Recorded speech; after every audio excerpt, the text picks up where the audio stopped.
listening and realizing the bomb is showing up. That's a nice catch. Simple goes down. Twist lurking in the back line there.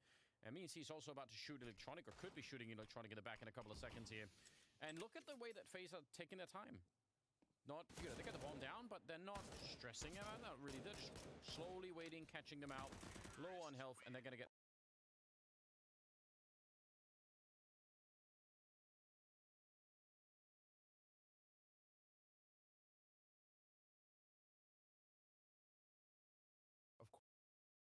Of course, but there are certain ideas also that are going to persist. And if you want to get a good grip on that from the pro perspective, Coach Lau on his YouTube channel just released an analysis with Stiko from FPX. Yeah. Stiko, super cerebral player, everything thought out, and they go over a demo of Ancient. Really fun to listen to Stiko. And, well, Maui pointed it out as well. You know, the main takeaway from that entire video is that mid-control.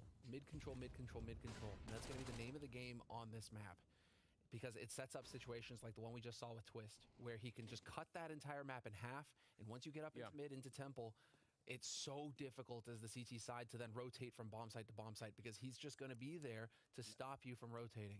And just like on a lot of maps, the problem then becomes, where do you take that, you know, power from?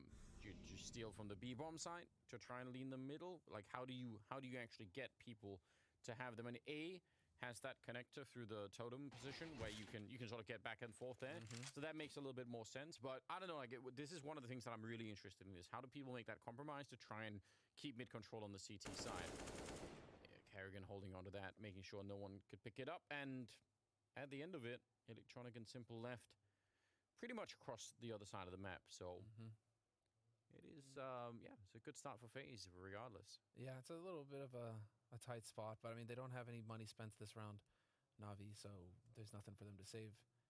Kind of surprised, actually. Electronic is kind of playing in mid. He's trying to play off of that idea, you know, that somebody will come mid. Somebody will eventually come over here to try and cut that off. And so maybe with his, you know, USP, he can get the drop on somebody. You know, it's really interesting. I think this is the first map ever that's been released into competitive play that hasn't just run into a wall of insane criticism of people saying it's essentially unplayable. I mean, every map... Some players do. Some players are very against it. Yeah, but nothing on the scale of what we've seen in the past, right? In the past, it's been... True, Cobble comes to mind. It's been a lot of, like, you know, hysteria, you know, before people even really know anything about it, I've noticed. So I'm kind of excited to see that it seems like more people are ready to be like, all right, let's see what happens. Let's give it a shot here and find out, you know? Try and stay a little bit open-minded. I think that's good news. I agree with you wholeheartedly. There's been a real shift. I mean, Cobble, for crying out loud, they had to put a randomizer in to force players to play it. Otherwise, they were it was just getting auto-vetoed, and nobody wanted to touch the damn thing. But I still wonder if that randomizer wasn't rigged. I'm not sure. Yeah. You know, there are... don't say that around Nip, okay? But... all right. Well, we got some rounds favoring FaZe early on here. 3-0 on their side. Fourth round going to be coming up, and it's Navi with a chance, maybe with some rifles. Not that impressive on the rifle side, by the way, and they lack head armor on 3 out of 5 players, which against the Galil and the UMP is not always that much fun. Well, look at this early lobby take on A already from FaZe. Right off the bat. They were thinking about it before, but they haven't committed. Now they really have taken over this lobby position, and they're just going to explode out onto the A site. They have the smokes, they have the nades. Simple has been smoked off efficiently, and Bit is on the other side as well. It's going to be the retake sort of scenario here for Navi in a moment. Yeah, it really should be. That's an important kill on Kerrigan. And this is where you get a little bit of an insight into the level of preparation on the side of Navi. Do they have a protocol to try and deal with this? Smoke is going to be fading. Bit will go down, but Simple finds a kill. Boomich immediately traded. No bomb plants happened yet, so FaZe, yeah, you got all the grenades down, but they just weren't able to actually find the space to put the bomb. I mean, there was a smoke on, there was a Molotov landing on it, and a couple of grenades. So Rain on his own, tapping away. He's going to get overpowered at the end. Simple with a quad kill, and that will be Navi picking up their first round. Yeah. And done in fine fashion, and also off of just excellent individual play from Simple. It's what he brings to the table. But as soon as Rain gets that kill on Boomich, I mean, even before then, Simple, you know, he hears the bomb getting planted. He knows that one guy's out of the picture. So it's a good time to go through the smoke and try and take the fight. Works out for him perfectly, catches the bomb planter. But then Rain gets the kill on Boomich mid. He's like, well, sweet, there's only one guy on the bomb side. Now I'll go and find him and kill him too. Like, Simple just knows how to play those situations perfectly, doesn't overextend. It's all risk and reward with him. I wonder if you wanted to almost go through that. That seemed like it could have been a slight fake. That smoke is, I think, a CT smoke. I wonder if they wanted to sort of fake the Molotov and run in front of it and just run under the side. I wonder if that's it. It looked very curious. Maybe we can revisit that later. 3 people at the B-bomb site. Simple, kind of looking towards middle. I guess you could call this defending middle, but it's just, you have to have eyes to make sure that nobody gets through to Temple. Yeah. You just have to make sure that nobody gets through there. They can sit at bottom mid all they want, but if they start pushing up into Temple, that's where it gets dicey. Getting 1 kill there. Boomich with a little bit of a trade. He turns around, tries to see if he can take anyone down from that angle, but Smoke is keeping him safe for the minute. Oh, he's getting shot at the back. That's uncomfortable. And turning around, Brokey with the perfect timing right there. Smoke is fading, and Electronic still going down.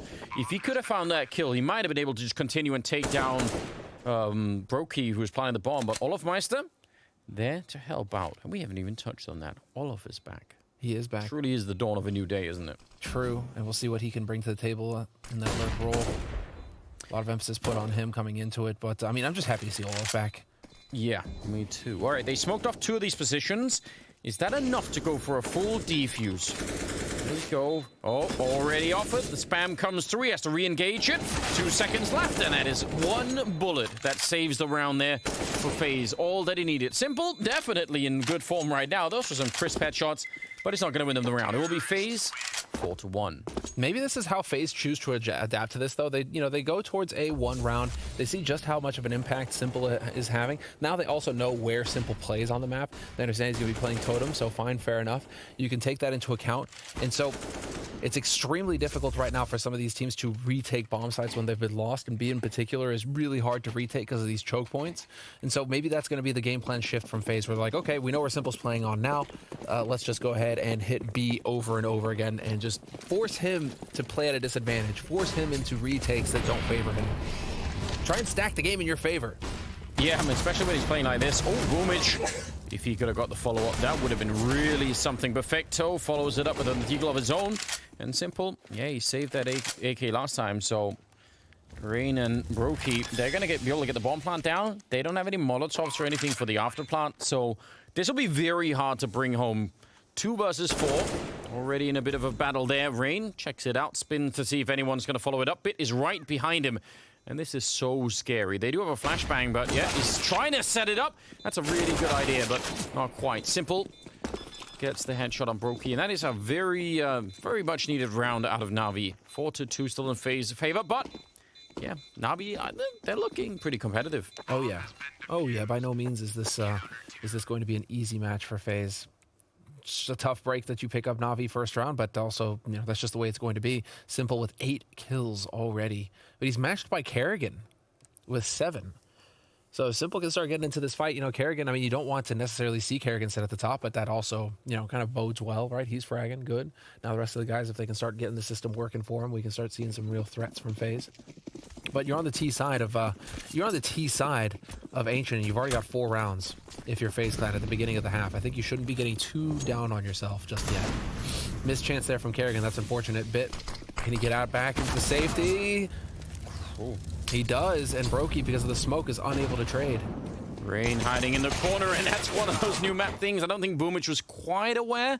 So definitely a position in the future that people are going to be checking. But that was a nice little trick. That is one of the things of this map. There are a lot of 50-50 angles like that where it's just he's either left or right, and you just have to kind of hope that you get it right when you go around that corner. Simple playing here in people have generally termed cubby, although that's a very generic thing that there's a million copies on this map, but this is at least one of them. And so far so good. They also have 4 AKs right now on the side of Na'Vi, and they're going to keep all 4 of them. So that's a little bit of a luxury to have on that CT side. They're going to be happy with that. Their economy is starting to look pretty good. FaZe with just enough to squeak past the buy here, which they're going to be able to do so. So that's interesting. And we've been talking about Simple and obviously Kerrigan playing well and Olafmeister's back, but... Is that Olafmeister? Is that a picture or is that video?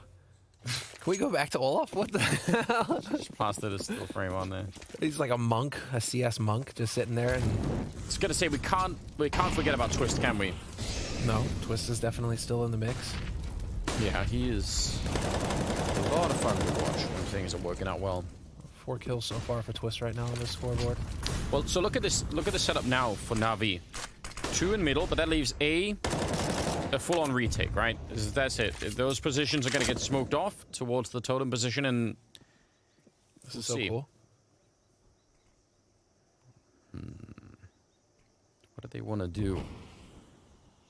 Falling back, Bit is overlooking at the A-bomb site. FaZe have got... They're stretched out pretty much across the entire map here. Trying to see if they can fight for that mid-control just a bit. They've certainly denied the information for Na'Vi. I don't think Na'Vi know what's happening in middle anymore. And that in itself could be fairly stressful. Simple is close enough at least to hear footsteps. He'd have audio cues. So there's a little bit of info to go off of in that he's not hearing anything. And right about now, Simple is going to start peeking. Yep, he's asking for support. He's going to be starting to set up a little bit of a peek for info in mid. He's not going to see anybody. But Electronic has rotated over here to help him out, and that has stripped one player off that B defense, and that is really what FaZe are all about right now. But Bit is also looking for that position. He doesn't know if they've snuck through middle, so even if Simple is checking it, it's not really enough information. Here's the swing onto the bomb side. Perfecto, that's a nice lineup. Nearly transfers on for the triple. That would have been everything right there. 22 seconds left. The bomb is at least going to be planted, but they can't really hold it in time here. Olaf in a 1 versus 3, and he is trapped in this corner. Yeah, he almost has to try and fight his way out, otherwise he's just going to get completely isolated, and it'll be Bit to take him down with a good, clean headshot. So, Na'Vi tying up the scoreline. They only lose 2 players, but at least the bomb went down. If you're on the FaZe side, you're happy about that. You can just keep that pressure going, although I think it's going to be a half-buy coming up. And does he? Yeah, that's so unfortunate. Also, that is just going to be one of those spots where... It's very curious because you would think that that would be very easy position to Molotov from outside of the bomb site. No issue, right? Mm-hmm. You're going to really have to hit that timing quick. But yeah, you can't. You should be able to Molotov from around the other side. I mean, you definitely can, but the question is, you know, do they know how, basically? It's also like, I mean, that feels like a spot that you would use just like once a half, though. You know what I mean? Are you gonna put a Molotov there every time? Wow. B-rush. Hey, yeah, but that grenade just... That's put an end to any dream of trying to get through here. So much damage. Okay. Kerrigan and Brokey. We haven't seen too much out of it yet, but I really think, just like you were sort of mentioning earlier, I think there's a lot of strength in using the early part of this to cause enough trouble in middle that you can sneak someone in there, and then they forget about it, or they don't realize. That's some nice kills. I don't think it's going to change the outcome of the round. It really shouldn't. But at least they're doing some damage here. Yeah, at least they're going to force them to spend some money in the next round. Put a dent in that $8,000 bank that Simple's got running right now. This was one of the themes that was brought up several times now. We heard Hampus also talking a bit about his take on Ancient as well as Stico, and you know, it's just there's a lot of mid. You're going to have to pay close attention to mid, and it's also going to come down to when do you retake it on the T side. Yeah. When you try to deny that info to the CT side. We saw it earlier, you know, where Simple was lurking around in Temple in the mid area, you know, just later and later into the round, and he had to repeak just to make sure that FaZe weren't back in mid, opening up that alley to split the map in 2. I'm also very curious about how often people who are in that totem position towards the A-bomb site, how often will they be rotating back through CT spawn as opposed to actually through the T side of middle over towards the scaffolding? Because if they do that, the retakes on B are going to be very different. But if they always take the back line towards CT spawn, then that will make the map play very differently. So I'm not... It seems to me like most CTs right now are shying away from that. I wonder if that's going to stay true for a long time, because... Well, this was a setup that I was expecting to see more of. Boomich is going to catch rain, though. That's big. Yeah, pushing out of B. Here we go. Full on execute. Simple. There's not a lot of coverage behind here with the AWP, but he is very lethal with it. Oh, he's going to pick up Kerrigan as well. Goes for a quick jump. Mount backup is coming in, and somehow he's just staying alive. Bit with the headshot before he finally goes down, but they should have done enough here. Brokey, actually. All right. He's got a minute. He can actually go look for this. He doesn't have to go straight for the bomb plant. Realizes someone could be in the back hallways here. The A-bomb site. He's almost got the right idea, but there's just so little space to plant here. I'm surprised that he's got this far into the plant at all. He does get it down, but how does he escape back around the corner? I can't believe that he's still alive, and he's got his back turned, unfortunately, getting taken down by Perfecto. So, interesting. Well done even getting the bomb plant, I think. Yeah, he's never getting that bomb planted if he doesn't have a smoke like that to play with. So yeah, that's big that he actually manages to get that down. So hard to find safe angles to plant behind. But yeah, this is what I was saying. I expect to see a lot of... I mean, this is going to kind of play out like B-side Dust 2 almost, where you're going to have that box that you can post an op behind and just hold that line of entry into the bomb site. Yeah, but it feels like they're so quick on top of you when you're playing that box. It's so hard to deal with. It helps now that they've opened up the back hallways there, because before that iteration you were just really stuck on the side. At least now you can kind of try to back on out. But it's Simple playing it really well. Boomich not connecting through the smoke just yet. Simple gonna get smoked off as well. This is it. This is now really cool, because now Twist, look, yeah, Simple has to rotate back around and try and cover mid. And because this is so early on, if Navi and Now want to go check out middle and find out what's going on, they have to check so much. It's very hard to figure it out. Look at this position from Boomich, though. This is the one that I think we saw earlier. It doesn't even matter. Rain boosted up to look over, and he's going to take down both of them. That is a massive win, although if they speed up behind this, they're actually running into a bit of a defense over here, especially with Simple and that AWP. Electronic hiding in the corner, that way back again. We saw it earlier.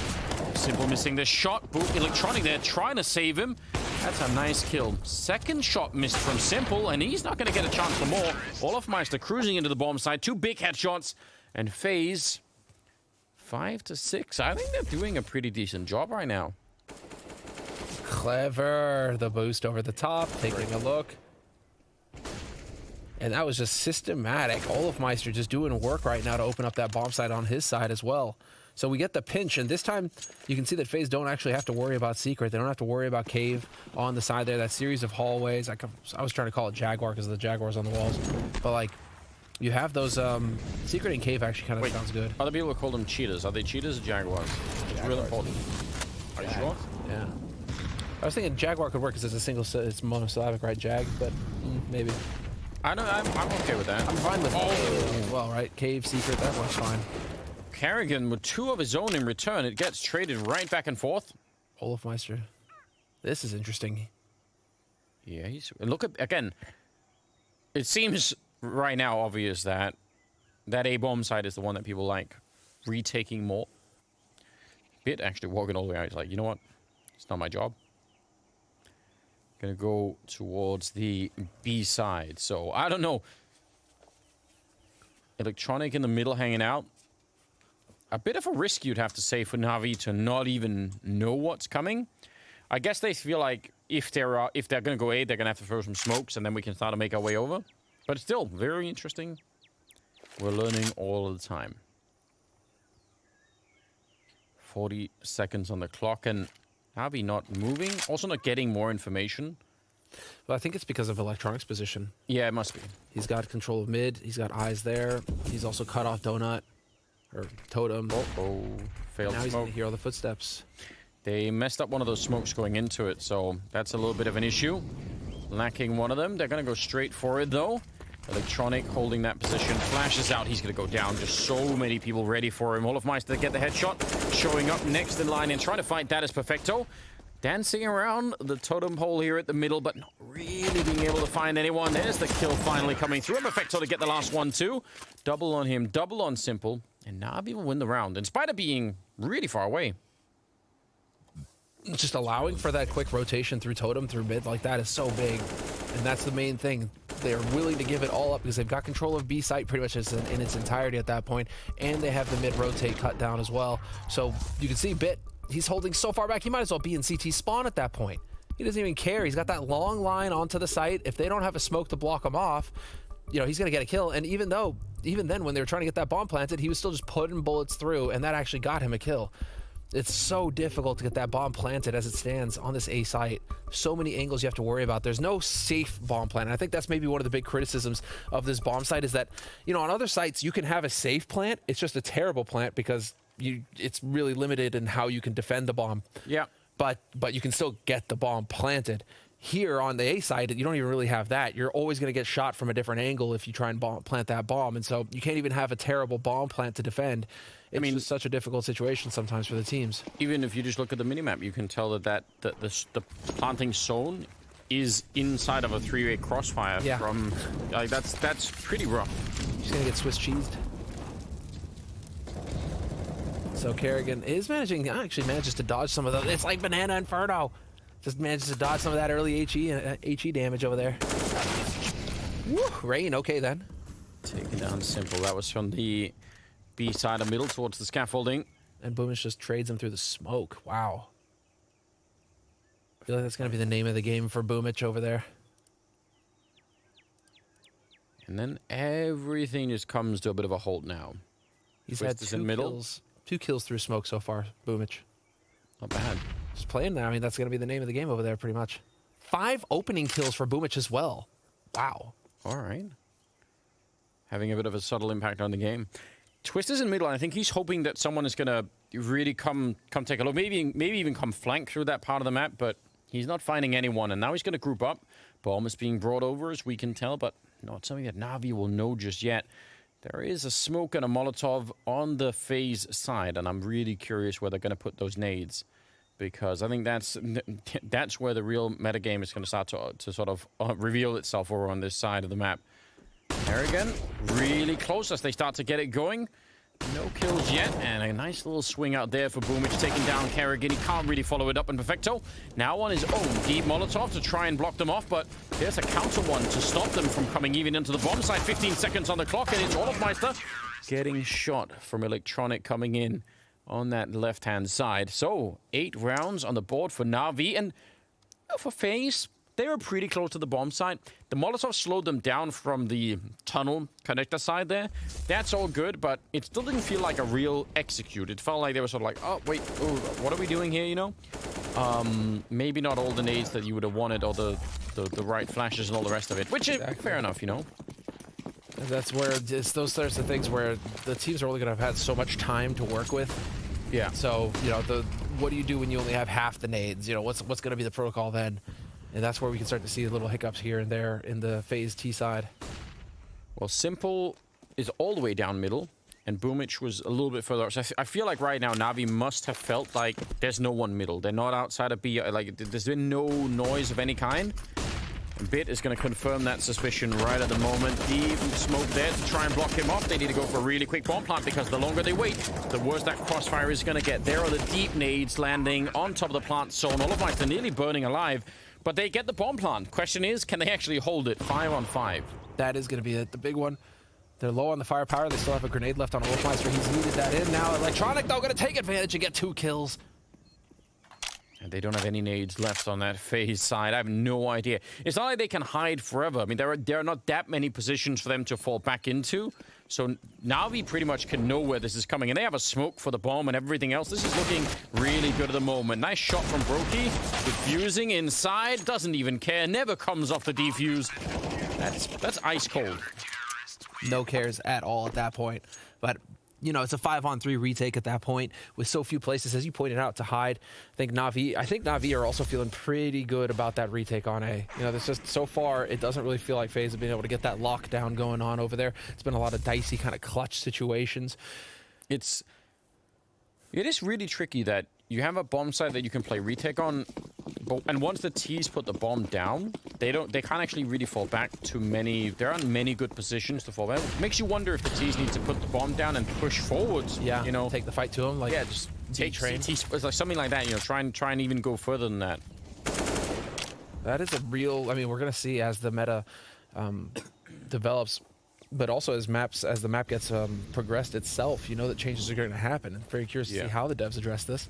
But this is the last round of the first half, and the 9-5 scoreline for Na'Vi, and they're setting themselves up for double digits already, catching Twists out in the middle. Yeah, I think both Twist and Electronic knew those positions, so pretty good job there. But Electronic got to be a little bit more accurate. And they're outside of B. Kerrigan right around the corner from Boomich, who is really far forward here. And he's going to be ready to catch that Lantern, I've heard this called. There is that one on the ground. Simple. Pushing up next to the pillar. He's going to go down anyway. Olofmeister, really crisp with the aim, you've got to say. That's delightful. Back into a 3-on-3. I feel like if they can get the 6th round in here, that would be really good for FaZe. I feel like they need it. They had such a hot start. They get the bomb plant down. Once again, they're out of nades, though, but then so are Na'Vi. Exactly. This is the real nightmare for Na'Vi. They have to just win fights straight up, and Electronic loses the one to Brokey, so it's a man advantage for FaZe. That's perfecto, though, bringing it back to a 2-on-2. Yeah, they got that default plant going in. See if they could find the remaining T players. They're both congregating on this side of the bomb site, so they're not going to be coming in from the connector there in middle.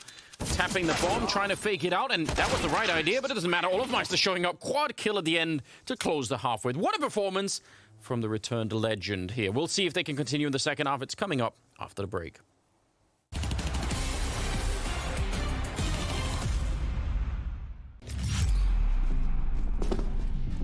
No! I went for it.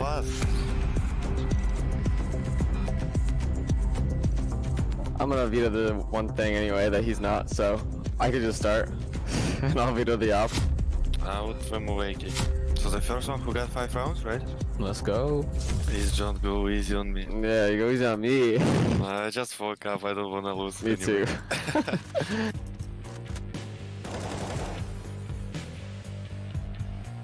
Need to know trajectory of these boxes.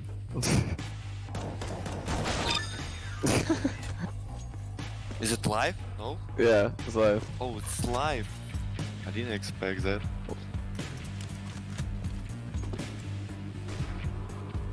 You can laugh at me for that instead.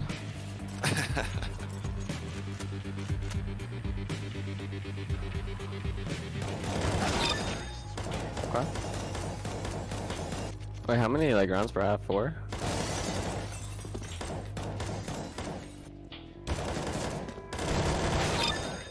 Damn, literally the same thing I did to you first round. That's not a lot of rounds.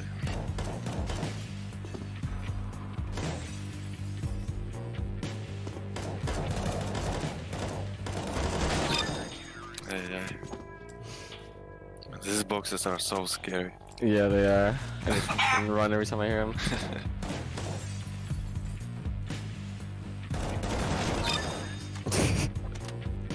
Close. Yeah.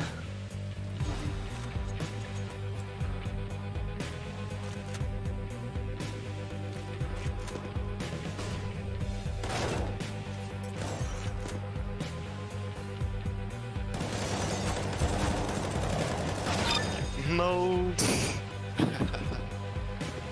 Come back. Starting now. From 2 to 4.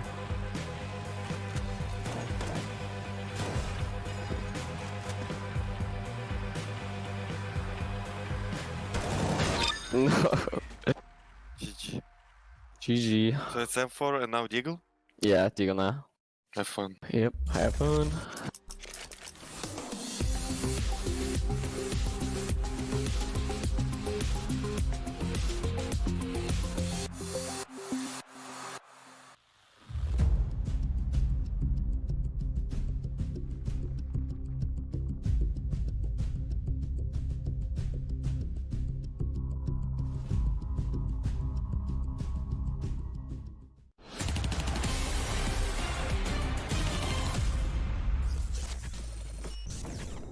One more second. Left side, go left side. Two left. One more. Kit, yes, kit.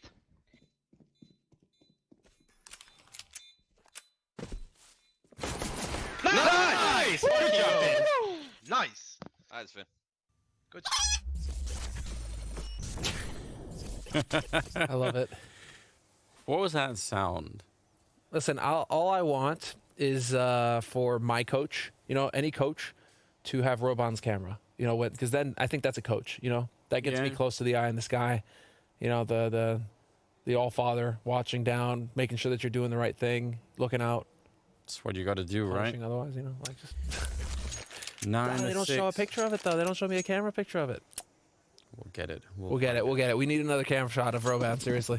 Now, I don't know, man. This is really interesting. 9-6. I feel like FaZe have done a pretty good job. Now, the question is, how are they going to be on the CT side? We're going to find out right here. Bit and Boomage trying to see if they can lead the charge into the B-bomb site. Straight in there with the Glocks, and the bomb is going to be following up, and it's going to be a full-on retake. Not that much unlike what we saw in the first half. Pistol. Boomage, he's so flashed. The timing is amazing, and Olofmeister following up, getting a kill, reloading in safety. The nade is going to land on top. That's not bad. It's a lot of damage, but they're still losing every single fight. Electronic, he just doesn't have the bullets for it. It'll be Olofmeister with another double kill. He is up to 14 and 11. Love to see it. Love to see it for the Olaf fans out there. First time back on the roster. Again. Actually, nearly breaking Team Liquid, isn't he? So, or the Liquipedia page with how many times he's joined the active roster. But that's the perfect start. And no doubt Navi are wanting to go towards B like that because of the lack of nades, right? Because they can just charge banana. They don't really have to fear all of the mollies, etc., that could really screw them up on a full buy. Instead, it's just straight on to B, and they get the bomb planted. So, means a half buy, actually. Not going for the full buy. Not going for the force, Navi. Yeah. Could have definitely gone for an AK or two, or, got some plays there. Instead, they just go for some deagles and focus on the next round. I like it. And from FaZe point of view, it's really fortunate that they got this AUG M4 double from us setup instead of if they'd gone 3 or 4 MP9s, then not in this round, but in the next round, they would have been in even more trouble. But if they can keep this alive, it's pretty good. They've got someone to fight back with for those AKs, so maybe even seeing it a little bit. Makes me think that that Navi are really convinced that they're going to get a bomb plant in this round. Because then you're maximizing, right? You're really going to maximize the following round. They're going to be stuck on this A site now. Trapped.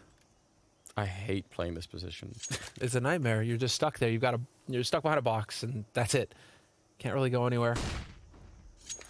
The rest of Navi, now that they've forced that utility out, shown a presence, they've gone ahead and given that up. It's going to be back into mid with 50 seconds left.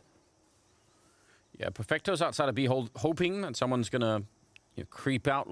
Unlikely in a round like this, but guess it is worth it if you can get it. Oh, that's not good. No. That overshot. Yeah, a lot of space for Twisted to try and get something done.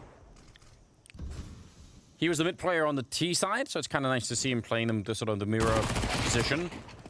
That way you could get a pretty good feel for what it's like on both sides of it. 20 seconds left, Anders. They need to go and die. Yeah, they do, and they're really far away, actually. Rain and Olofmeister are at the B side. They're going to start to hear the footsteps and realize, oh, yeah, they're going to be showing up. 9 seconds now on the clock. They're trying to see if they can get in here. Olofmeister is going to be real helpful when it comes to the death part. Oh, don't kill him. Just don't kill him. They shouldn't have killed him.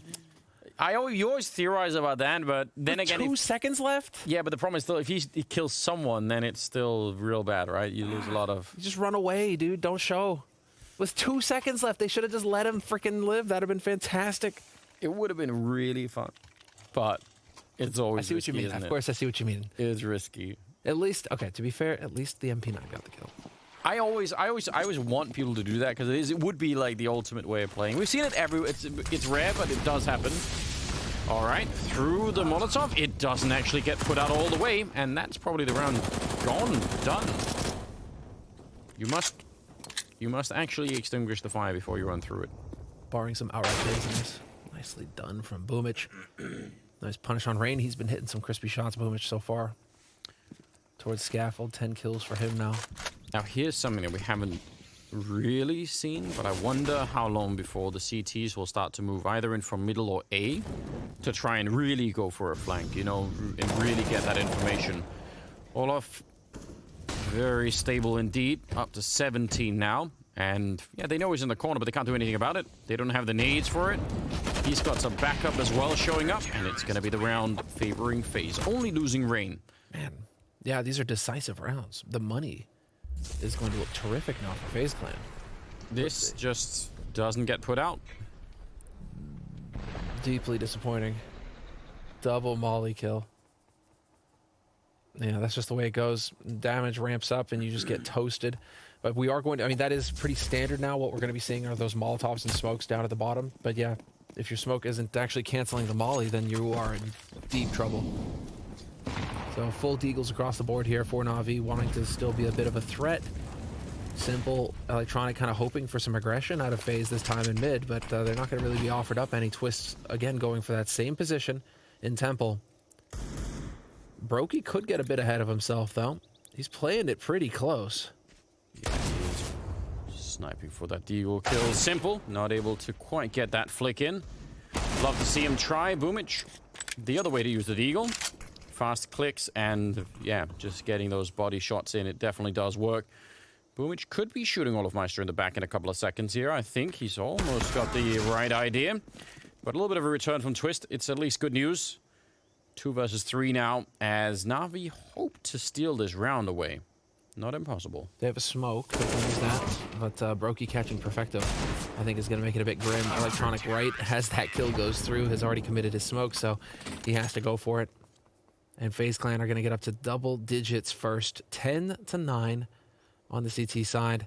Full buy, and Simple not going for the AWP. Interestingly enough, it's full AKs across the board here for Na'Vi. They want to be quick on their feet. A fleet of foot. Whereas Brokey on the CT side, he's got that AWP, 2 AKs and an AUG. But yeah, it's clear that for now, Kerrigan is going to be anchoring the A site. Twist is playing Totem. And they're playing it very similarly. They are. Not too hard on A, leaning more towards the B bomb site. Hardly even in middle at all. No mid presence, just Twist watching the cross in case somebody tries to push up the temple. That's it. So he's just there for the info, exactly. Whereas FaZe, they have, at least initially, they had the presence in Secret and Cave. This is all just a bit of a fake right now, or at least just a distraction. Not going to be able to pick up the second one with the AUG, in spite of the fact that they had the right idea. Simple does drop very low, but the bomb is still all the way back in T-spawn. That's why I'm saying this is just all a bit of a distraction. They're hoping maybe to force something in middle. They're certainly ready for it. They got 2 people in there ready and waiting. Na'Vi under a minute now. Simple starting to fall back, and FaZe are just, they're so far back on the map, they can just do whatever they want. They have that, the sort of the whole back line you can rotate through CT spawn. I think they're just trying to stay dynamic and wait to see what Na'Vi actually do. They're going to bring the bomb back. They've over-rotated now. They've gone the other way. Rain and Brokey, they're over on B. Twist is still watching that flank in mid. Electronic has yet to show any presence here. Yeah, but Olof just put down that smoke, so I think they want to get back into the bomb site. Yeah, so Boomich is going to set up one of the smokes on the A bomb site towards that hallway. And now Twist and Brokey are going to be showing up. They don't have any nades, but they have a lot of people here. 15 seconds on the clock. Twist with a headshot, taking down Simple. This is not looking good. And Olof all the way in the back, cheeky position, and they don't know that he's there, and they're never going to find out either. Nice kill from Rain, and Electronic, nothing he can do to save this round any longer. That is... Otherwise, Electronic's position would have been insane because of the flank through here, but they needed that bomb plant, and they did not have enough time to check all the positions, so 11-9. That's the main thing, is that Electronic, he only gets that flank going when it's past its use date. Past when it's actually going to be useful to have it, because the entire time FaZe are rotating back. You pointed it out yourself, Anders, you know, that they're all the way back, like CT spawn, back halls, they're all the way back over there. They never do really try to re-aggress into mid. They always just kind of have somebody watching it to make sure that Electronic can never come through. But so that's still allowing them that avenue to rotate, right? Because they always have somebody watching it. It never actually gets cut off. So they are able to quickly rotate back over towards A when the push actually starts coming in from Na'Vi. You get what I'm saying? Like, yeah, they never actually get stuck. Yeah, they can stay really dynamic, which is, I think, definitely a huge strength of this map right now on the CT side. What a trip. And no bomb plant for Na'Vi, which they could have really used. That would have been a really big difference for them if they could have picked that up, but not happening. So instead, 11-9. Money is looking pretty decent for FaZe. Na'Vi investing everything into this round, and it doesn't give them that much. So they need a strong round. Nades landing on Boomich outside of B. Olofmeister and Rain on a bit of a different setup. Not inside of the B bomb site, but pushed out towards that lantern position.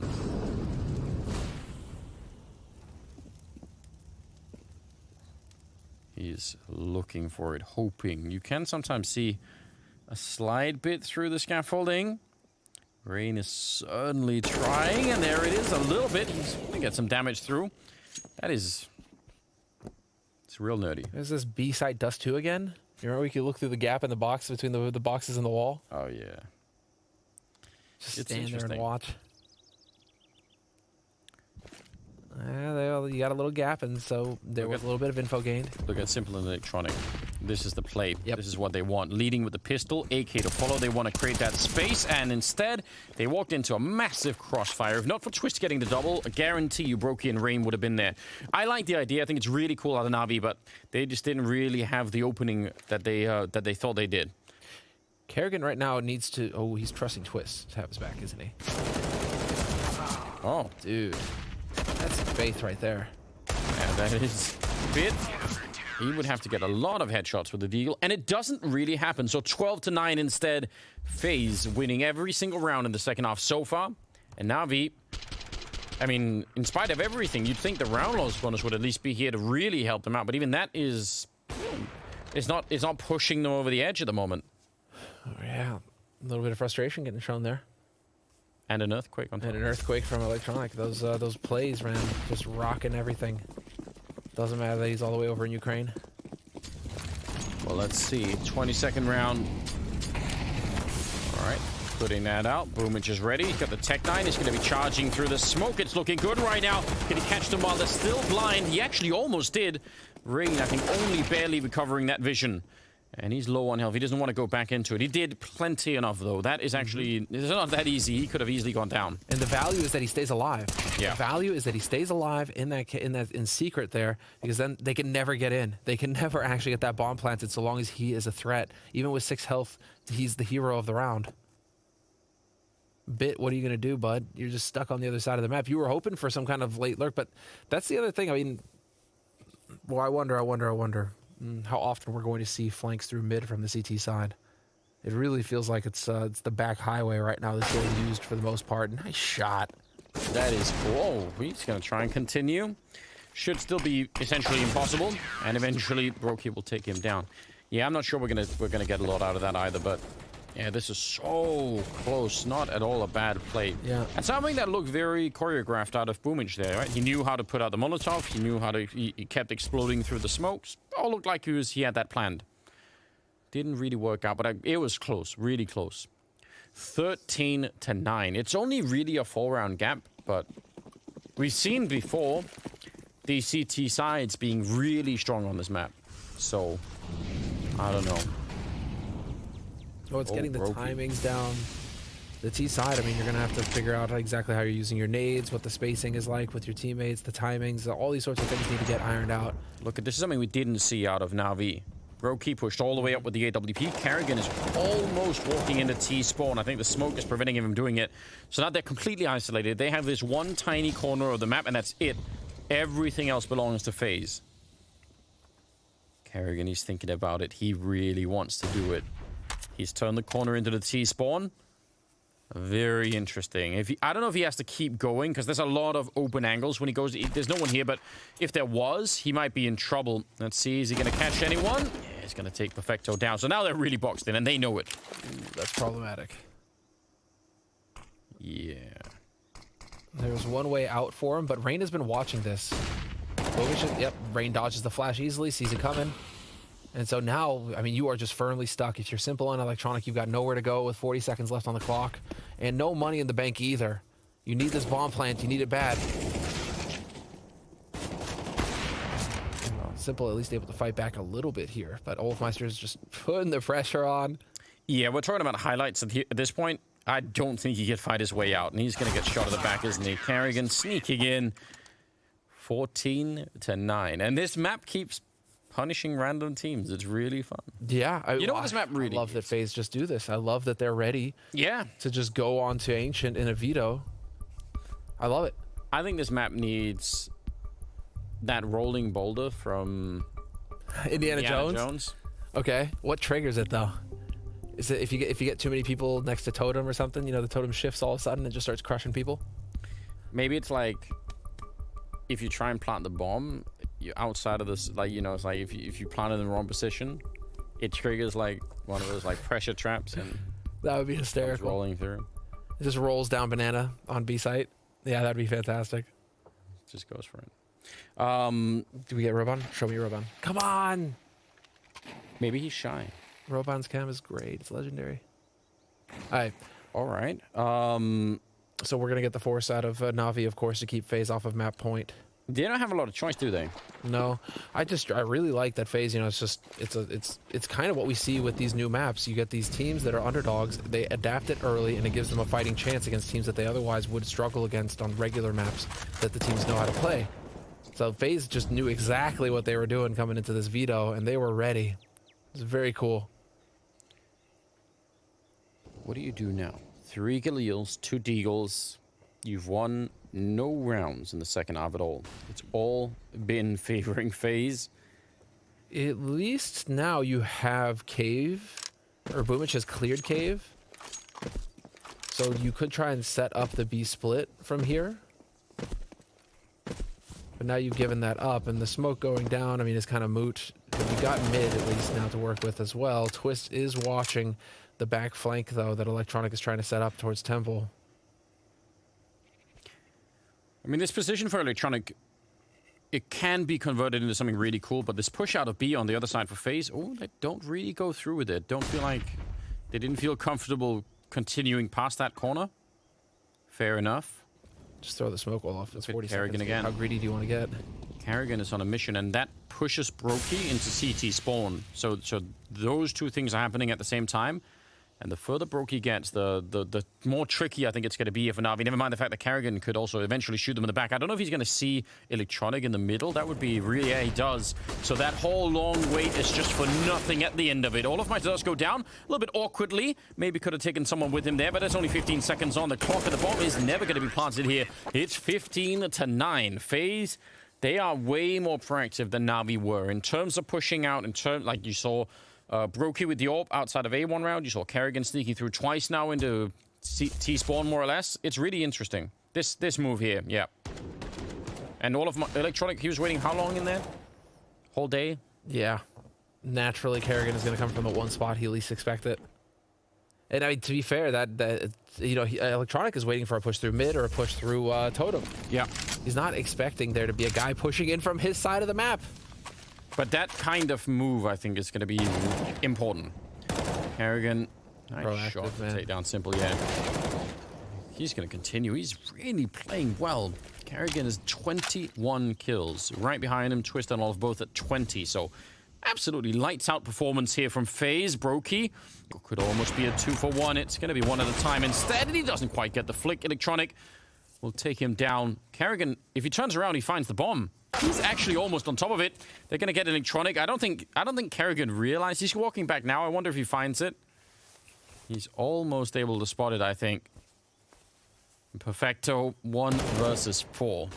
So Ancient looks like it's claiming another victim, and this time it's Navi. We're learning every step of the way here.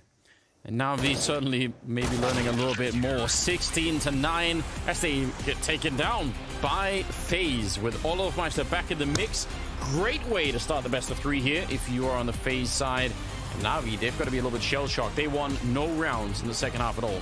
Yeah, just complete clean sweep. And I think this is where you really get to see Finn, get to see Kerrigan come into his own, where he is just so dialed in, most kills on the map, highest ADR, he had all the flash assists. I mean, Kerrigan is just setting it all up for his team. He's like, right, I know exactly what to do, fellas, so we're going to go ahead and just mop him up. And Olofmeister, he seems to be fitting in just fine. There's no, it's not like there's a hitch in their stride whatsoever. Olofmeister just seems to just fit right into the team. And I mean, he is Olaf, of course, multi-major champion, just utter god at CS. So, you know, is that such a shock? But still, good to see Olaf back in the server and kicking. It is, and it won't be the last time because we'll see him on map number 2 right after the break. So stay tuned.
shit, guys. I don't know where to look.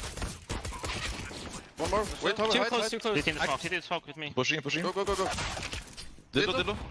One banana. Banana last one. Middle version. Nice. Good flash, huh? Nice. Yeah, he was full blind. Yeah, perfect. They were about to flash too. Yeah, but I'm so Good fast comms, with my good flashes. comms. That was really a perfect timing. I'm so good. You know, my biceps are so big, Olaf. Big boy. Olaf Meister certainly was good indeed, making his debut here at the Blast Premier Spring Finals with the side of FaZe Clan as their new member of the squad. And what a ground to be doing it on. We were slightly surprised by this curveball pick from Carrigan's squad, but Maniac, they certainly showed us why they brought Ancient into the pool with a flawless CT side to be rounding that out. Yeah, the city side was magnificent, and of course we're going to touch on like the positions and the roles they've used here. I think that Navi was not specifically prepared for Ancient. They floated it, which for me was a questionable decision. You see their T side was completely empty. I will still say though, FaZe Clan won both pistol rounds and converted on both occasions. Their T side, they only managed 3 rounds with guns, but it's already good enough. Then you move on to your CT side, you have that pistol round and you dominate. So, but can we just address the fact that Olaf comes in after like months again and he just looks like he's normal. He's been playing all day. Like that's so frustrating. He's so good. He's one of those people that just like doesn't have to try anything and No. it's still good. He's like one of those people in school who'd come out of the test and be like, yeah, aced it, didn't do any revision, yeah, and then gets an A in it. But for Navi, not so much getting an A on the side of Ancient. It didn't really look like, as Maniac was saying, that they had too many strategies coming into it on that T side, not managing to get a single round. No, and I asked the question in the green room, is like we've seen it a couple of times now. We saw it with NIP picking into Ancient yesterday. We saw it with G2 picking Ancient against Gambit. The teams who've been picking Ancient so far have been losing quite a lot, and we're asking the same question. Have they even played the map? Like, have they been practicing a lot? Once here again, it looks like Navi haven't played a lot of Ancient, and you wonder, is that the case, or is it just because they're playing a team in FaZe Clan who are so much better that are making them look so bad on the map? I think it's so early in the evolution of Ancient that we can't really decide yet, you know, whether or not a team is good or bad on the map, nor can we really digest whether or not a team is playing the map or not. But in this instance, I 100% agree with Matthew here. That was flawless from FaZe Clan, and I think if they would have played another game of Ancient and another game of Ancient and another game of Ancient, FaZe Clan would have won every single one of those. Yeah, and it's really interesting as well, considering we do see Olaf Meister coming in as his first game now with this iteration of FaZe Clan as well. And as you were saying, Maniac, just to echo that point from earlier, he was looking so solid throughout that entire map. Yeah, I mean, his T side, he was quite rigid and mechanic and rigorous in how he was clearing angles, and this is something that you need on Ancient, right, where we don't really have these automatic reactions. You actually have to check all these angles, and he was doing that quite well. I just wanted to quickly touch on the CT side of FaZe as a whole, right, because the roles they've been using might be some sort of blueprint they can repeat on different maps. You had Rain and Olaf playing together towards the B side. There was a good synergy between the two. They were sometimes being aggressive in cave, sometimes down towards lane.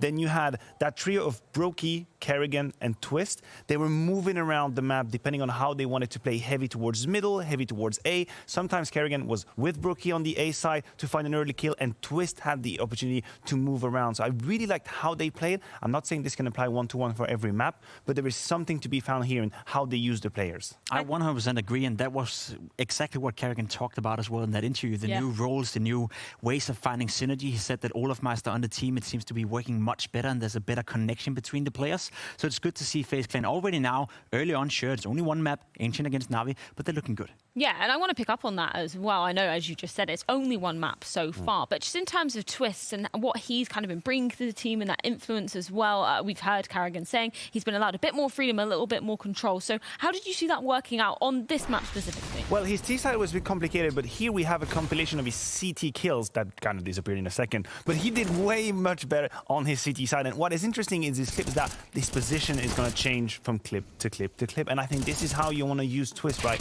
You want to give him the chance to decide where he wants to be in the round. Let him have some gambles, because if he reads the game correctly, we know he's got the aim for it, right? So I liked how he played that CT side towards middle sometimes, being that +1 over on the B side, helping Kerrigan out on the A side. Yeah, I want Twist to be free to roam around, and that worked out quite well here. And do you think it was the positioning, as Maniac was just saying, that was kind of key for FaZe's success on that CT side? Was there anything else you were noticing that allowed them to be getting that flawless string of rounds? I think it was the overall synergy between the players and the overall understanding of how to position themselves, in order to be in the advantageous positions. It felt like FaZe Clan were one step ahead. It felt like they were forcing Na'Vi into the areas that they would like them to be in. You saw Tristan and CT spawn get a double kill. You come in on A side, gets a double kill. So it felt like every single time Na'Vi tried to make a move on their T side, which is also why I'm going to say I don't know whether or not Na'Vi have been playing Ancient a lot, because it seemed like they were trying stuff. It seemed like they had a vision and an idea of what to do, but every single time that happened, it felt like they just fell into a trap that FaZe set up for them. And Twist, of course, was a big part of that as well. And a man that we can see on our screen as well, particularly in that first half, you were talking about it, Jacob, setting the team up and really setting a standard by advantage for the team as well, just leading by example coming into this. Yeah, we had this whole conversation about in-game leaders as we headed in today, and we talk about the modern in-game leader, and Karrigan is sort of unique in the sense that he's always been a hybrid. He's always been that guy leading by example. He's always been very much involved in the game, both on the T side and on the CT side. He's not a type of in-game leader who likes to fall back and, you know, have a brand overview of what's going on the server. He wants to be in the middle of the pack, and he wants to create the space for his teammates, which he did perfectly here in Ancient. We're now coming into Dust 2. This is the pick of Na'Vi, which might be a little bit surprising, as you were saying earlier, Maniac. You were kind of maybe expecting FaZe to be going with this pick, considering, you know, it's a new roster, a bit less of a strategy-heavy map, but Na'Vi seem to be picking back into this one again. Yeah, I mean, you can ask James Banks about it. He's very vocal about the Dust 2 pick for Na'Vi. I was a little bit surprised because I'm always thinking about FaZe, bringing in Olaf, how ready are they on different maps? And if you're Na'Vi and Nuke is right for the taking, is a map that you've been picking a lot, playing quite well, I thought that could be the obvious pick. They decided to go for Dust 2. At this point in time, it doesn't matter the map. There needs to be a reaction from Na'Vi. Otherwise, we're going to go back to our discussion of, oh, Na'Vi can play good Counter-Strike, and then today they disappeared. And I don't want that to happen anymore. Ancient, I'm ready to put it under the rug, sweep it under the rug. They floated it. That was a mistake. FaZe punished them. All good. They win that series 2-1. I won't have anything to say about it. Just work on your Ancient. If they lose Dust 2, now there's going to be the violence. That's the thing with Na'Vi, and Freya can confirm this. I take my notes very seriously, Freya, and I'm going to show you, at home what I kind of noted down right here. And I had a couple of questions coming into this game. First and foremost, Ancient, the question mark, question mark, question mark. I think we got an answer right here. Yeah, Ancient so far for Na'Vi, yeah, it's not really working out. I had Dust 2 as well, because I wasn't really sure Dust 2 was going to be the go-to pick for Na'Vi, so that's still a question mark for me. And then, of course, the sad face, because I kind of did anticipate Na'Vi wouldn't be too happy after that Ancient. I want to see more from this squad. I said it time and time again. They have the potential to be the best team in the entire world. They have a Symbol, they have an Electronic. Now they have Bit, who is a young, promising player, and I want to see them do better. If they were to lose to FaZe Clan, I do agree with you. If they win 2-1 here in a convincing fashion, we can scrap this and we can say it's still going to be a happy phase for Na'Vi. But if they lose to FaZe Clan in this current iteration, with Olaf Meister coming back, only having a couple of weeks of practice with them, not even a boot camp, that's not good enough for Na'Vi. They gotta be better. So are you putting a little bit of a caveat on this first result, considering it is a new map coming into the pool? Do you feel like Dust 2 is a better ground for Na'Vi to be showing what they're really made of and perhaps more consistent? It's definitely a better ground. It's definitely the map where I expect Na'Vi to do well. I expect Electronic to come in and be this monster on the interfacting department. I expect Symbol to go absolutely nuclear with the AWP, as we've seen so many times. There's not a single team in the entire world who can stop Symbol on Dust 2 if he's feeling it. But we need to see it. It feels like to me, and I've said it a million times before, I never know what I get with Na'Vi. It's a box of chocolate. It can be really, really, really delicious, really good, and I can enjoy it for a night, and then the next night it tastes like hell. I want to see Na'Vi on a consistent basis beat teams like FaZe Clan before I can buy into this project. It's like when you get a chocolate muffin, or you think it's a chocolate muffin, but it's actually a blueberry muffin. Oh, yeah, no, that is the absolute worst. So you two, I've worked so hard for people to take us seriously. Like, we work so hard. We have all these notes, all these debates. You've just ruined all our credibility in about 30 seconds. You with the blueberry muffin, him with his notes. Like, how do you want people to take us seriously? You've just ruined for all of us. Yeah, I'm a cake hater. I'm sorry, gentlemen. We can't get a clone of 3 maniacs up here on the desk. You have to make do with us 2 clowns. But if you're taking a taste of this blueberry muffin, or maybe chocolate muffin, who are you going to be looking at from Na'Vi to be maybe making a rebound coming into the second map? Let's say Perfecto. He surprised me a couple of times on Dust 2. Okay, cool. Well, we'll see if Perfecto is going to be bringing the heat to this second map of the series. It is going to be Dust 2, and a chance for Na'Vi to redeem themselves after a slow start on Ancient. We're going to be throwing it to a quick break, but when we are back, it's map number 2 coming your way.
ladies and gentlemen.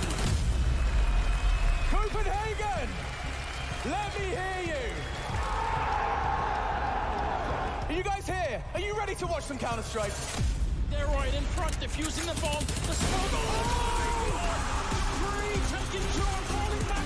What a match between these teams. You are kidding me. It's loud. It's insane. Nobby finish like this. I can feel that vibration through the walls, through the floor, through my heart to the core. Buy those tickets right now because we're going to have a lot of fun in that arena for sure. I can't wait to be back, and I'm sure everyone else feels much the same. The odds are now slightly in favor of FaZe, but it's pretty even. And I don't think that's too unreasonable. Navi should be pretty good on this map. I think so, too. I think that Navi yes. should be good. But also Olafmeister. So Olafmeister just cancels everything out, Anders. And Twist. And we didn't even get to see that much out of Twist, but he's also, you know, he's also crazy. And Kerrigan. And Kerrigan's playing. I don't know. I feel like Navi are a team that do function pretty well after losing a map like this and then just sort of like coming back. First off, though, we do need to acknowledge that Scandinavia is just the most dominant region in the world. Oh, you're challenging the CIS era or whatever people are calling it. Got the best players. Got the best lands. What else has the rest of the world got? Nothing. We got 2 lands coming up. We've got 2 big events coming up in Scandinavia. Where's the rest of the world at? It's possible. I mean, if you broaden it to just say Europe as well, it's cheating because we've started to bring all the NA players over here. So we're just winning by slowly, you know, slowly just getting more and more in. The migration, yeah. Here we go, ladies and gentlemen. Navi going to be starting on the T side, FaZe on the CT side. And we are on Dust 2, the second map, second best of 3. We have a whole other game still coming up even after this one, so you don't want to go anywhere. Cancel all of the rest of your plans for the day and come watch Counter-Strike with us. Down long, it's Boomich to open up and take down Kerrigan. Oh, he needs a flashbang, and he got it from both sides, which is, he only wanted one of those grenades. Unfortunately, that was not how it was going to pay out. So now, 3 versus 5, still winnable for the FaZe side, but now they need headshots. Nothing but Twist, Rain, Brokey. I mean, Rain, once upon a time, the pistol god, still a threat. Can definitely admire that choice of pistol P250 skin, though. Simple. Thank you. Body blocking it or trying to. That would have been really cool if he could have created a little bit more space there, but didn't quite do enough. Perfecto is over at the B-bomb site, so he's actually trying to catch them, which would be real interesting. He's in there with the Glock. Ooh, nice headshot. And that's looking into the future a little bit for Perfecto. You like to see that kind of thing. Can we go back to Simple real quick? What are we looking for? Let's go back to Simple. Simple side. Let's go back to Simple. Yeah, that P250 right there. That is a sexy skin. Definitely. Ooh, one of the best, if not the best P250 skin, I think. I feel like I'm out of touch with the skin game these days. I don't know enough about it. You're not out of touch with this one, Anders. This is the cartel, my dude. You know, and that one I recognize. but still. Twist will survive the round, so that's something to work with. You know, they at least get the armor a little bit. They're going to be buying into this round. Scout, 3 Deagles. Kerrigan, want to go for another Scout? I know you want to. It's tempting. No, he's going to go for P250 himself and some Molotovs and grenades. So FaZe looking to invest into this round and try and see if they could do some damage. But Navi are off to a start, and that's pretty fortunate. Bit of a weird second half there on Ancient, where they won not a single round. So sneaking in. All right, could have been dangerous. Electronics actually going to go down. That's a really good trade if you're on Twist's side of things. Long slowly being taken over by Navi. Maybe not that slowly, in fact. They are just walking up. And they're going to be able to make that cross happen, no problem, I think. Bit of a flash. They do smoke again deep towards CT spawn. Bit slightly catching just the outline of a player, and he's going to be able to watch the edge of the smoke. So they're doing a fine job at the moment. Slowing this down and keeping it under control. No more deaths happening. All right. Pretty good. Bit is on 1 health. Bit, yeah, survives barely. So good for him. Okay. And this is, after all, Navi's map pick. This is one where they should feel supremely confident going forward. They play a very quick style on this T side already off the bat, which tells me that they're just shaking off the Ancient. They're like, hey, it's very similar to what we had earlier in our first series of the day, where it was kind of expected, I think, from both teams to make this a 3-mapper. And I don't think Navi are too ruffled at all by the fact that, fine, we'll have to play 3. We'll have to go the distance. Well, that's also, I think, the benefit of having a new map like that is even if you do... Oh, right. Can I get that in slow motion? I'd really appreciate that. That looked very cool. But yeah, the benefit of having a new map is that you're not going to take it very personally if you lose that map, because you can easily just write it off as like, yep, but we're not sure what we're doing yet. So fair enough. Brokey and Olofmeister are left. Hoping to snag another kill in there somewhere. And Navi being really patient. You could say, well, couldn't they just group up? Yeah, they probably could and just go take for bomb site. But I don't mind if Navi are trying to be really solid and don't give anything away at all here for free, because it is not worth it. He's got the right idea. I can't believe he's not connecting more with it. Somehow, Brokey able to live, and he almost got it on bit. That would have been really frustrating. Anyway, it's Olive on his own. On the B site, where we got to see him just utterly dominate last time. Now we'll see if he's going to have more of the same here versus Navi. If Navi are going to give him the pleasure of hitting the B side at all, or, Navi, if they're feeling like they've got that A side on lock, could be that Olofmeister's just in that perpetual hell that CT does too, where you're just playing retake forever. And you're just wondering, why don't they come to my bomb site? See this? Oh, man. Yeah, I can't believe they line up that perfectly. It's just unfortunate. Oh, he stands up. If he had stayed crouched, things would have been fine. Yeah, nice little detail. Anyway, 4th round is going to be showing up now. I'm glad to see Raiden not taking it too seriously. Nah, they know. They know. Simple with the AWP. Brokey with the other one. And Brokey's going to start off. You talked about Long, and Electronic has been out there fighting. This time he goes down. Rain, it looked like Bit ran into that bullet. And he should be backing off as much as he can here. There's no point in giving this back. It's a 5-on-3 in your first rifle round. This is around at FaZe. Destined to win, and they shouldn't give anything to Navi here in terms of taking it back. Absolutely not. Now, I'm curious to see if we are going to get any help here for Simple to start pushing up catwalk and to create some room over here as the fresh smoke goes down at Long. It's going to force Boomich back, and Boomich, he has no flashes to help Simple out at all. And so Simple's going to have to do it the rough way. Perfecto setting up the lurk smoke, a couple of flashes towards B as well, but this does look like they're going to try and just buddy system their way up onto this A site. Perfecto even backing off. With 50 seconds on the clock, Navi are just so content to sit and wait, but FaZe have no reason to go and push angles. No, they really don't want to. I mean, normally maybe we'd be saying, oh, they need to push up a dark to 5-on-3. Not so much. As long as you have an idea about where they're going to show up. I'm not even sure if Navi could do this now. 30 seconds. That is like that smoke is a fake towards CT spawn. I don't think anyone is going to be buying that. I think that's way too far gone for anything like that. They're all just staying put. They know what is coming. 20 seconds. Nice little grenade out there and carrying it with a double follow-up. So I do love that smoke that's thrown from that long away. I think it's a really, really cool way to try and fake doing a B-split. But not in a 5-on-3 with 30 seconds. I think that's too much to ask for. Simple, not going to be found after the clock is run down, so he's going to be able to save the AWP at the very least. But FaZe are on the board. Yep, FaZe are on the board in fine fashion. Just opening nice shots. Rain really getting gifted this one. That was, yeah, perfect. And from there on out, this is just any team at that point is going to be able to get the lockdown going on the map. So very nicely done by FaZe. Now it's a question of whether or not they can reproduce it. If it's a series of duels like that, I see no reason why they couldn't keep getting ahead. Especially if Brokey's going to be proactive. But this time around, it's Brokey setting up his teammates to take over Long. Kerrigan and Rain with the better spawns. But here we have Na'Vi setting up for what could be at least early pressure. Yeah, sometimes if you're on the T side and you need to get to that corner of catwalk that early, you can actually keep going and catch CTs that are rotating back and forth between long and middle. It's really interesting, but... And then I remembered, I'm talking about Na'Vi. Yeah, they don't tend to do that.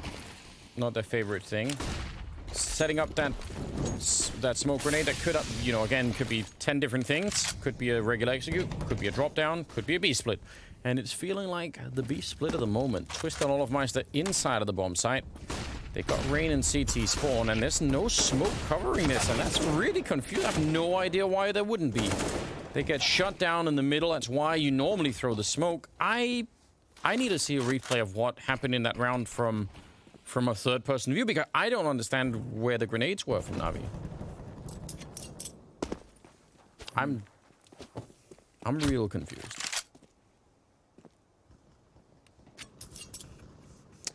There's a team that will sometimes go into middle and sort of do the B split when they're actually on the CT side of middle. OG do that sometimes, and it's real interesting. But it didn't look to me like it looked to me like they were just slow enough that they were, you know, essentially taking the fight, but just without any of the supporting nades.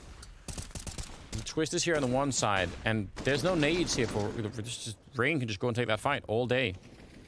That is, to be fair, a really nasty angle held there by Twist. The fact that he gets that kill. Yeah, it's good. It's a good job. But yeah, I don't know. We'll have to go back and investigate that at some future point. 6th round, and Navi with no bomb plant there. Definitely running out of money pretty early on. Glad to see how brave Boomich is playing, or Boomich, Brokey is playing with these peaks on the AWP. I mean, he is out there just trying to get that advantage, that opening kill for his team, which is absolutely going to happen for him. But he's had one first kill so far, Twist the other. Still very early days, of course, so we're not going to read too much into it just yet, but we'll see how it develops as we get a second AWP in the hands of Twist. Yeah, it's just a very interesting start. Double orb, AK, and AUG on the FaZe side. So not only just, you know, getting back in the game pretty early on, but also able to pick up some good rifles in terms of the economy. That's going to make a big difference. They've got a really nice setup for this catwalk play here. FaZe, they should be able to hold on to this. Rain can take 2 steps back, and he's able to start clicking heads. Kerrigan can spin around. He's not going to be pressured from long.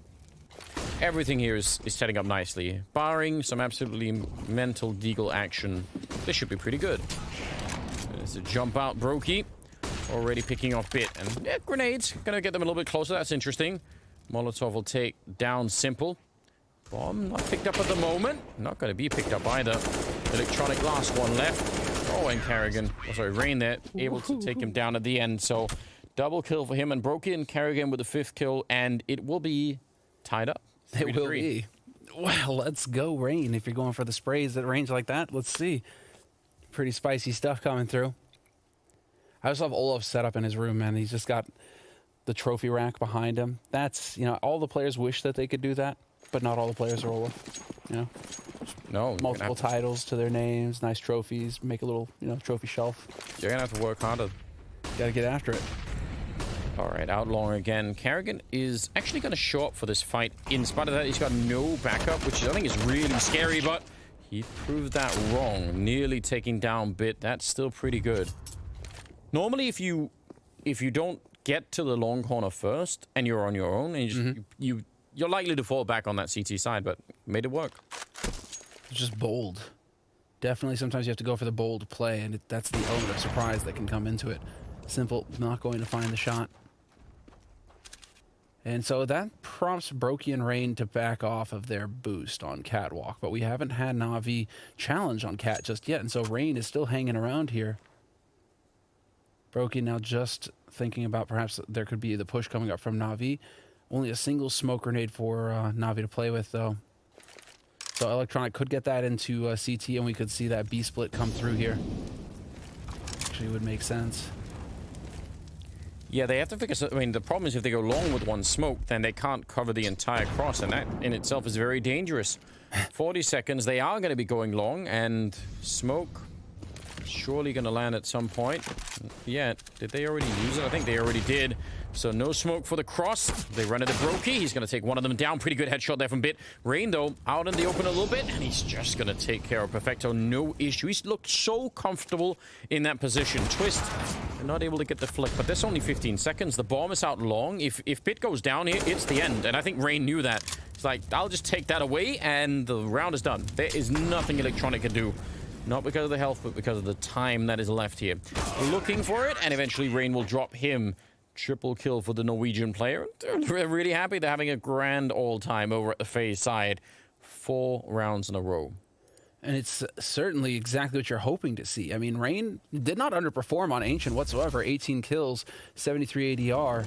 Decent enough impact, right? But as far as... Indy, it was kind of 50-50 on opening kills. 3 kills, 4 deaths.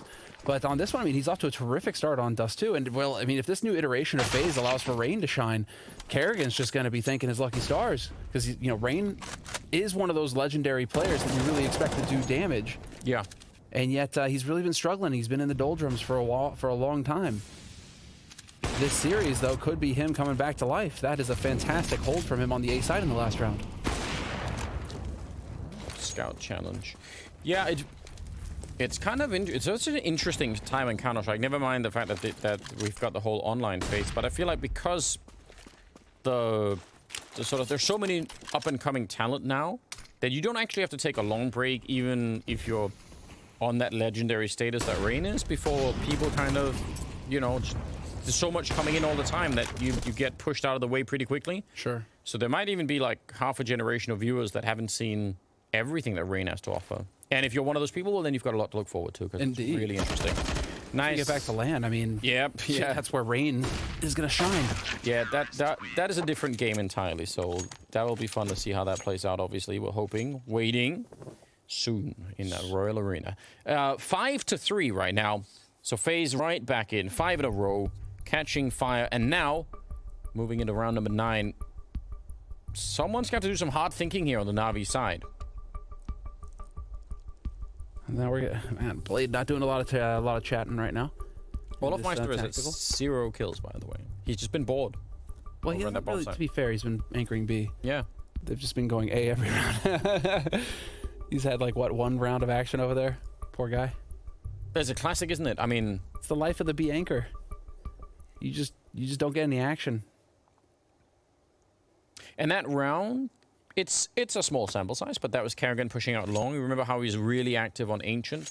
Mm-hmm. So that kind of play is that's the sort of stuff that's going to be hard to play against. Na'Vi not just having to sort of worry about how to do their execute, but they also have to think about if they stay still too long, that, you know, maybe Kerrigan will be out there looking for them. Out on long, Electronic running with the AK, just going to try and get into that corner. Smoke, a little bit awkward. Doesn't quite extinguish everything. Yeah, he's going to have to move back there, and he takes a lot of the... Oh, no. Those half extinguished smokes are really hell, aren't they? And yeah, they got the kill, but they almost lost 2 players for it. So nuts. And Kerrigan at that point is just hoping that he finds the one guy that this molly is lit up. So at least he can get a 1-for-1 trade out of it. Oh! There it is! I was wondering if they were going to use it! Yes! The HE over the top from short! That is a surgical strike right there if I've ever seen one. They had the laser guiding on that one. Flying in the Tomahawk missile from the carrier. I love it. I love it so much. I was wondering, it's like, dude, if they're low, why don't you just throw it? So sick. Unbelievable. Well, 4 on 4, and because Perfecto's also low, I mean, he almost got blown up. There was almost a double kill with that nade. It wasn't that far off. They're in trouble now. They've lost the rest of the map. We talked about this in the first series. You can't really go back on Dust 2. It's very risky to try and evacuate this part of the map. Bit making a bit of noise, and that should confirm it for FaZe now, realizing, yeah, let's just get everyone over here. And so they are. Twister still holding the B bomb site just in case. That's a nice headshot out of Bit. But they're running out of time, and they need to find a way to get up here. 25 seconds. Inside of the smoke hiding is Brokey. He's waiting for it. He's got that AWP and getting cruised on by a Bit. Nice headshot. He's doing a lot of work right here. Twister and Olofmeister, 2 versus 3. And I don't know if they know how low they are. That's the issue. Yeah, Perfecto's got 2 health. But Perfecto, I mean, 2 health or 100 health. He's out in pit and long right now. Yeah. So you're not really worried about him. You're worried about Bit and Boomich, and those guys are just ready to fight and throw down on the A site. If they had a single HE or a single Molotov phase, I think we're looking at something completely different from them. But they don't. They are out of nades, and retaking A site with 2 ops, that was going to be hard to do. So now Olofmeister just looking to make it as expensive as possible. Bit has now only got 2 health. What is going on here? Navi, you can't kill these guys. Yeah, I think that's a smart choice, though, for the last 2 of them. There we go. That's so sick. I love it.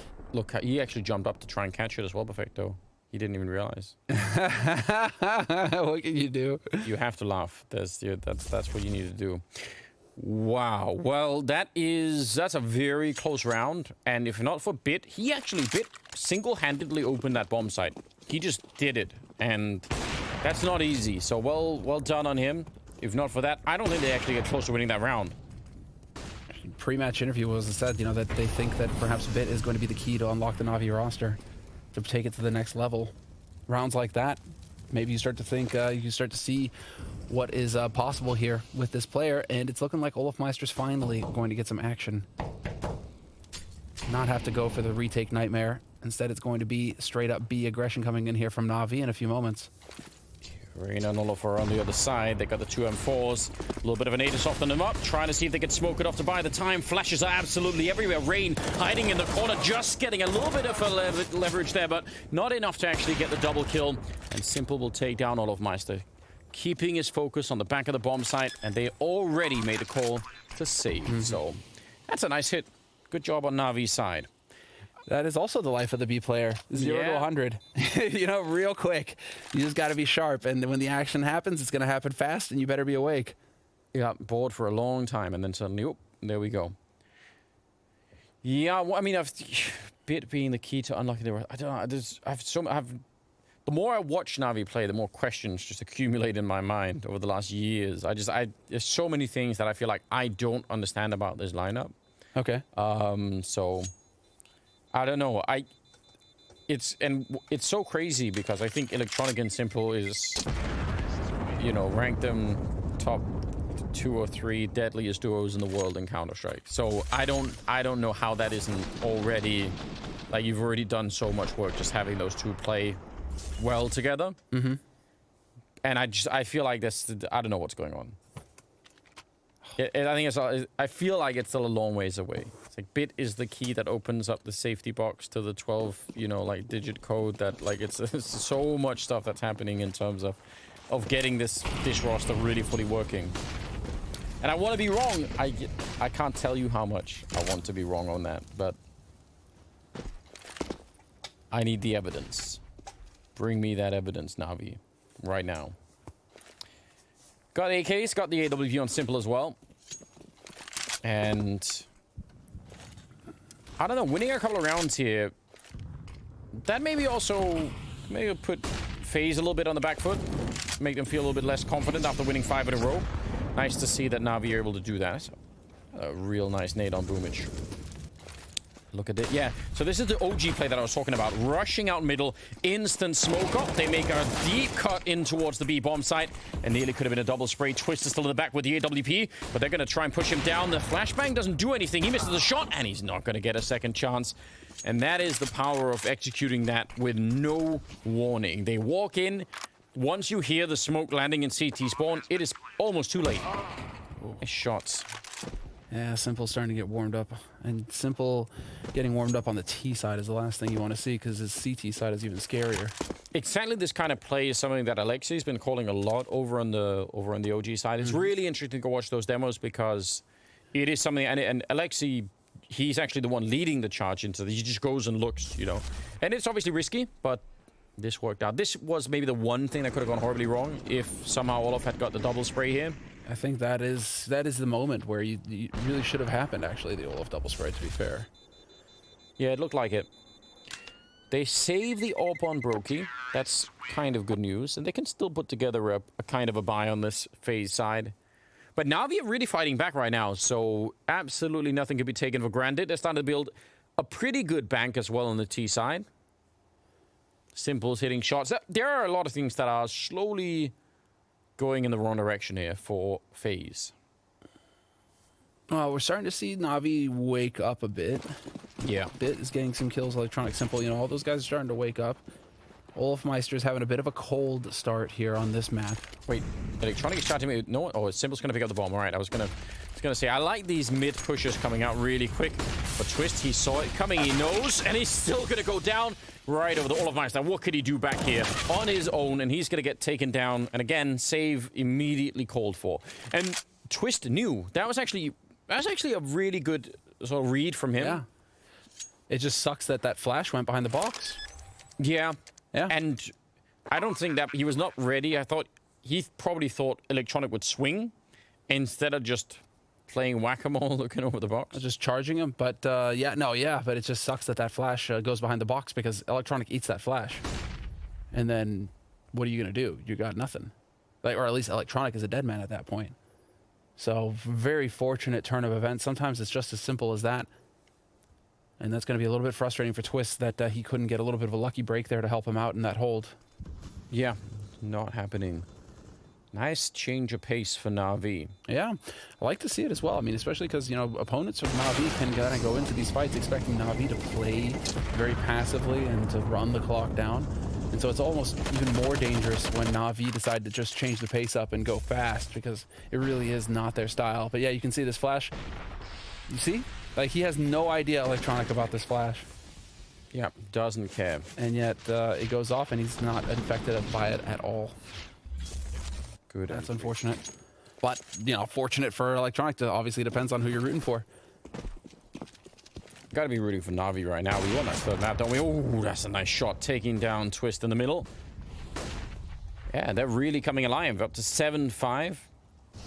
Last map would be on Mirage. Kerrigan, that's a very sneaky play happening out long. Walking around the smoke to catch Boomich. He was not ready for that. Is it going to be enough to save this round? I think they need it right now, FaZe. They're actually starting to fall a little bit behind. Definitely something that's interesting is that Kerrigan does a lot of solo holding over at long. Have you noticed that? Yeah. Or he's just alone. Usually you've got 2-3 guys, a lot of flash support, a lot of help, and Kerrigan's just kind of like, I'll take care of it on my own. I don't need a hand. I don't need a helping hand. It's all right. That has certainly made the difference for FaZe. It allows the rest of the team to be a bit more proactive across the rest of the map. Cover more ground. But Kerrigan, I like this position with the AUG. I mean, as they push up Catwalk, he has that AUG. It's going to get nasty. They're going to split long and Catwalk, pretending it's another B. I mean, it makes so much sense to pretend this is a B split because that's been working a number of rounds. So you're trying to lean on that weakness of FaZe. But they're not moving out of their position, and I don't really blame them. Rain is looking in the middle saying, yeah, there are grenades, but nothing else. Kerrigan, if he could get this one shot on Electronic, it might be enough. 30 seconds left on the clock. Nice headshot from Brokey. He can't follow it up, but Kerrigan has diffused the threat from Catwalk, so it should be all right. Perfecto and Simple, 2 versus 3 with 20 seconds left. It is almost unwinnable at this point in time. Very difficult indeed. 18 seconds on the clock, and there's a headshot from a scout through the smoke by Olafmeister. All right. That's going to give FaZe a 6th round. You can give him that one. Fine. Out of 2 kills, he only kills people stylishly. That's the idea for Olafmeister. It has to be with a little bit of pizzazz. Kerrigan, though, that is a perfect kill on Electronic. Sees it coming, and we're going to get to see Olafmeister. All right. That was clean. Stay gone. Just nails it. And so 6 rounds on the board for FaZe. Some good patience playing off, and again, some good individual play from Kerrigan. This time he's going to have some help at long. It's not going to be him alone. Rain is there to get his back. Playing off a spawn right now. But there was no early long take. Unfortunately for Na'Vi, no early long spawn, and so they have to go into a default this round. I don't know if they wanted to go quick down middle, but they were certainly running for it. Brokey, this is very, very dangerous. He's got Rain there, but I don't think Rain can help him if they just swing for it. A little bit of a nade. Does a lot of damage. And they fall back from that position, but being out there halfway between the site and Catwalk is not that much fun. Another nade. Let's see. Brokey has a Molotov. Smokes are put up. Does he want to try and... Yep, he's going to put it down right away to try and buy a little bit of time. The Molotov in there will force Rain back. And the bomb's not decided yet. Boomich going to make the jump down right behind Rain. He spins for it. That is an excellent play. And while that's happening, Kerrigan wanted to use that distraction in the middle to push out long, but he gets found by Electronic himself. Perfecto here. Could be a double lineup, but it's not quite that. And Brokey, excellent kill. If he goes down with the bomb, and he will, that is a lot of trouble now. 38 seconds. And actually, Electronic is going to find the kill on Hofmeister. He was trying to get there in time. Now it's Rain versus Electronic, one-on-one. What does Rain like to do? He knows now where it's coming from. Obviously, needs to cut him out in the open. Oh, he reveals it. Oh! How does he miss it? He's just dancing around it. How does he not get tagged by even one bullet? Rain with a triple in that one. That puts him at 17-6.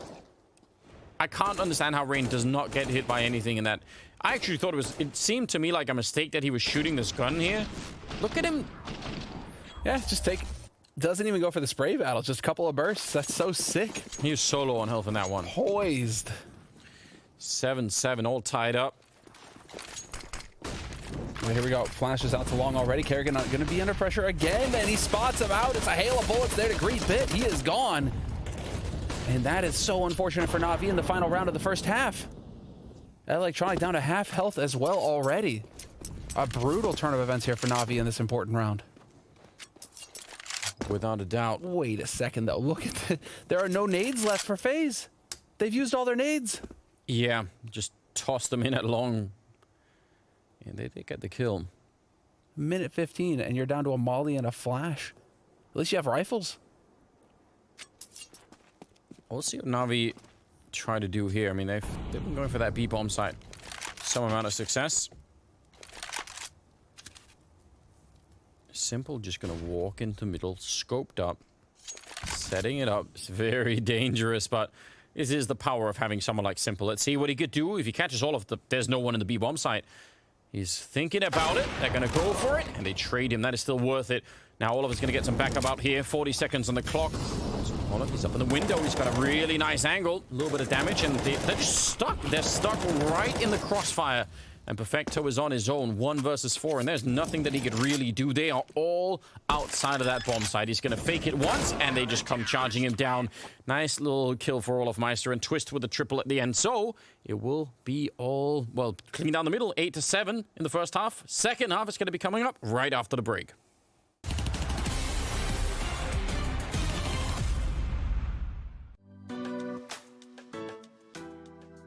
I would probably pick Vertigo as the worst one.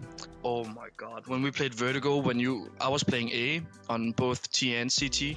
So when you go up the ramp, you just get so many nades in your head. You get mollied, you get flashed, you're blind the entire round. You see people running through smokes.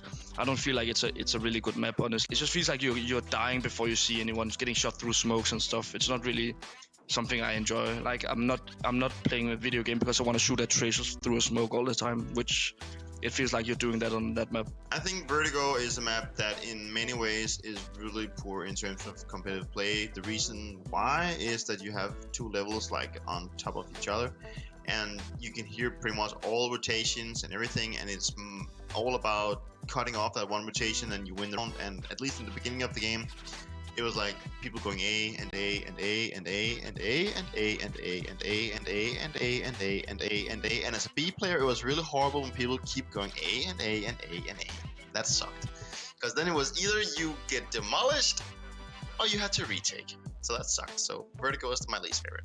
For me personally, Vertigo is the second best map. It just has something very fresh, even though it looks very hard for a spectator to watch the map, but it feels like for the players, or at least for me, it feels very nice. It's a new map. It just gives me some more motivation to just work around and have some nice ideas on the map. I don't think there's any other map that's worse than Vertigo at the moment anyway, so I'll go with Vertigo. It's an easy answer, but it's getting better though. I think the teams are learning how to play different wise, but I think the options are still limited on that map.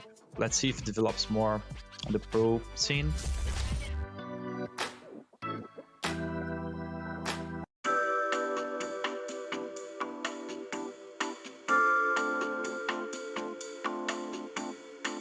The worst map in the map pool is definitely Train. It's a hard map to play. It's hard to spectate as a viewer, so it's not a nice map, I would say. It simply has to be Train for me. Like, I really don't enjoy playing the map right now. So the next one in line, Train, is coming up, and I think Train is actually quite. I mean, it's getting better now. Now we're going into the maps that I think are actually pretty okay designed.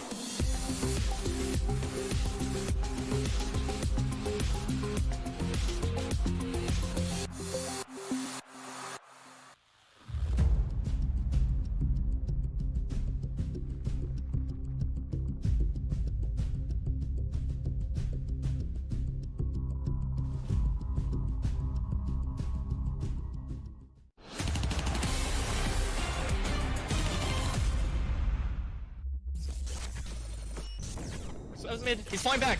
He's going cap. It's A. He's going up short. Molly long from city. Dead long, dead long. Time. Det kommer short här. Göm dig bara helt hållet. Jag målar. Out. Nice!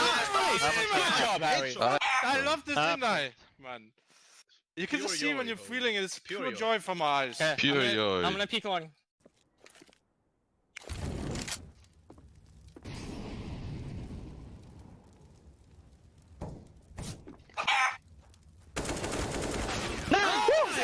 Nice. What do you mean by? Dust to God. I love it. Pure joy from my eyes. He's resurrecting the memes on top of actually doing very well against Navi. What a fantastic throwback. People can't say that without that face of Pronax. Oh yeah. In the arena. One of the best smiles ever. Really good. Oh yeah. Imprinted into my brain. Pure joy, Anders. Pure joy. That's what we need. But Rain, I mean, talk about it. 118 ADR right now, 18 kills, 7 deaths. It's a really solid performance from him. 300 utility damage. I mean, the guy is just doing work right now for his team. I mean, that last situation, the one-on-one there where he was down by the car, he was rain dancing his way out of it. Bit, gonna get pushed. He's missing a couple of shots, and he's not gonna have many more chances. They're getting really close now. Nice shot, and actually a double kill. Perfecto coming in with one. That was at the very last nanosecond that he managed to pick that up. Otherwise, he would have been run over by the flood of Glocks that were just coming into him. Electronic showing up and shooting Rain in the back, and that is a very nice hold for Navi in spite of I don't know, time was running out on that very quickly. Yeah, and dude, that HE just murked them. It did so much damage to everybody on FaZe that at that point, then it's just going to be a quick retake. They grouped up, they stopped, and then an HE went off at their feet. Yeah, that's why he's able to get that damage in. Perfecto. So nuts. With a huge assist. Actually, I think Perfecto had assists on 4 out of, well, the one that he killed, but he had assists on the other 3. That's a tough break. Tough break. I'm curious. Yep, I was wondering. They get that bomb plant. Are they going to go for the buy? And yes, they will. So tell me, who won the pistol round? And now we know. That's why they've, invested in this kind of weaponry. They can see it coming too out long. Electronic and Boomich trying to hold on to it. Jumpers out there. Flashes go into the air, but Boomich could see just fine. And he's a bit of a unique character when it comes to these SMGs. Simple's there with the York. They finally take care of Boomich, but Electronic and Simple, they're back around the corner. 2-for-1 trade. They're going to be pretty happy with that. And Bit is checked both lower and upper dark, so they know exactly where FaZe are. Oh yeah, they know that this is the fight. It's such a shame that it's Brokey that dies there, that he gets the spawn and he's the first one out because he had 2 flashes and a smoke. It's a lot of your utility gone when you're FaZe Clan. You're buying into AKs, so you're so light on nades. But you still have enough. You have 2 nades that you can use here to get across. Now it's a question of whether or not you can get this bomb planted. They have a Molotov for this position, actually. They could try and burn Electronic out of the corner, but I don't think they actually threw it that direction. Yeah, it went somewhere else. They're going to go straight for the bomb plant. So far, so good on the FaZe side, but now the question is, could Navi go for the retake? They do not have a kit that's currently picked up, and they don't have any more grenades either. This can actually be really awkward, although that goes away when Simple shows up. Double headshot, Carrigan on his own, and they are just going to get wiped out. That was way easier than it looked. Yeah, this is where I was really going to start wondering how this was going to shape up for Simple, because he's good on the T side of Dust 2. I mean, this is one of his maps, essentially. Just he's an utter monster on this map. 1.28 rating on it in the last 3 months. But it's on his CT side where he really kicks it into the next gear and just starts utterly annihilating everybody. So FaZe are going to have their work cut out for him here in this second half, dealing with Simple. Yep. Good spray transfer on that second kill. That was really impressive. Yeah, they're gonna be cooled down a bit. They did get the bomb plant, so they stay a bit competitive, and they give over 2 AKs to the Navi side, which they're gonna be really happy about.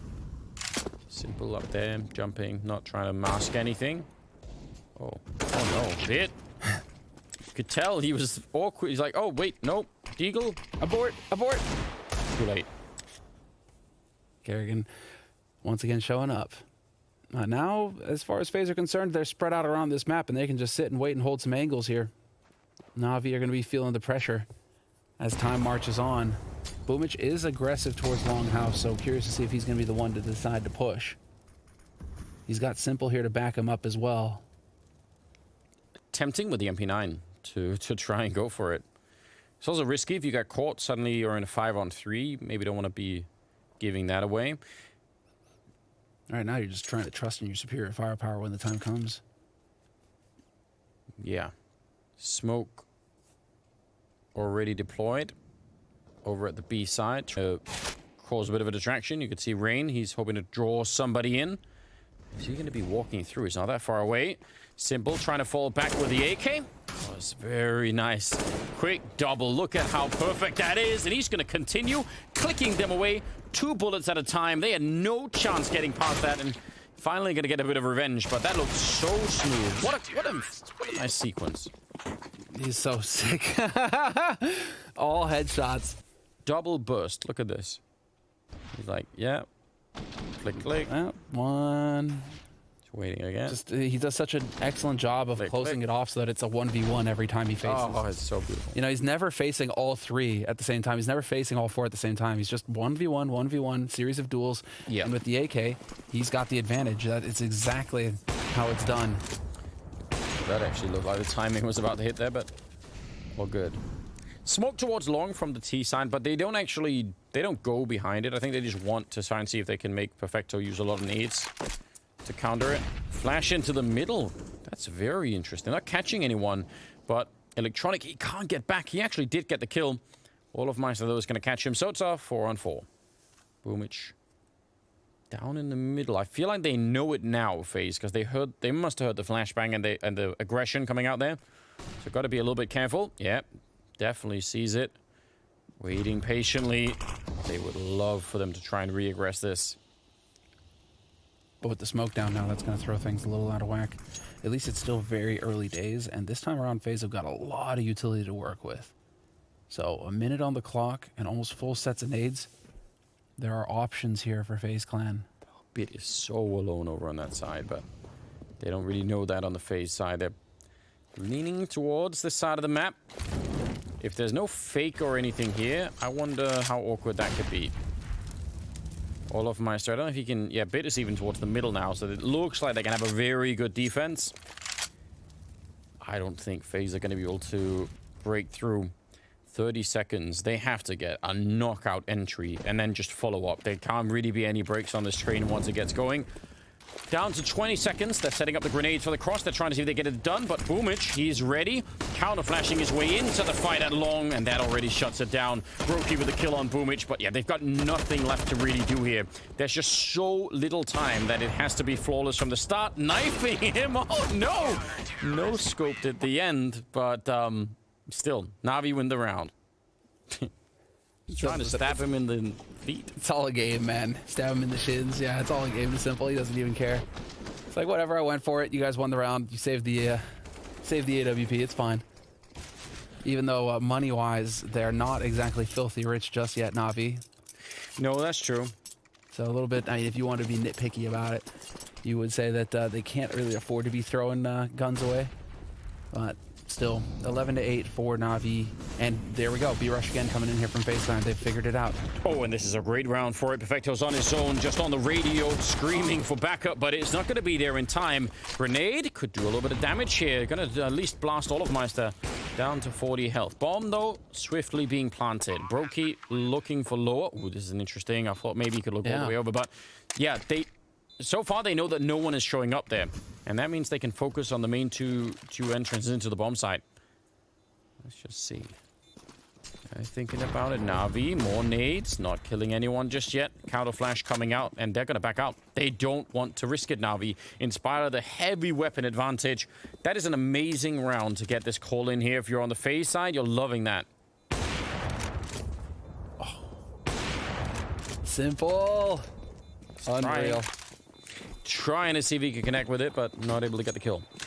Yeah, that's kind of rough. Good call.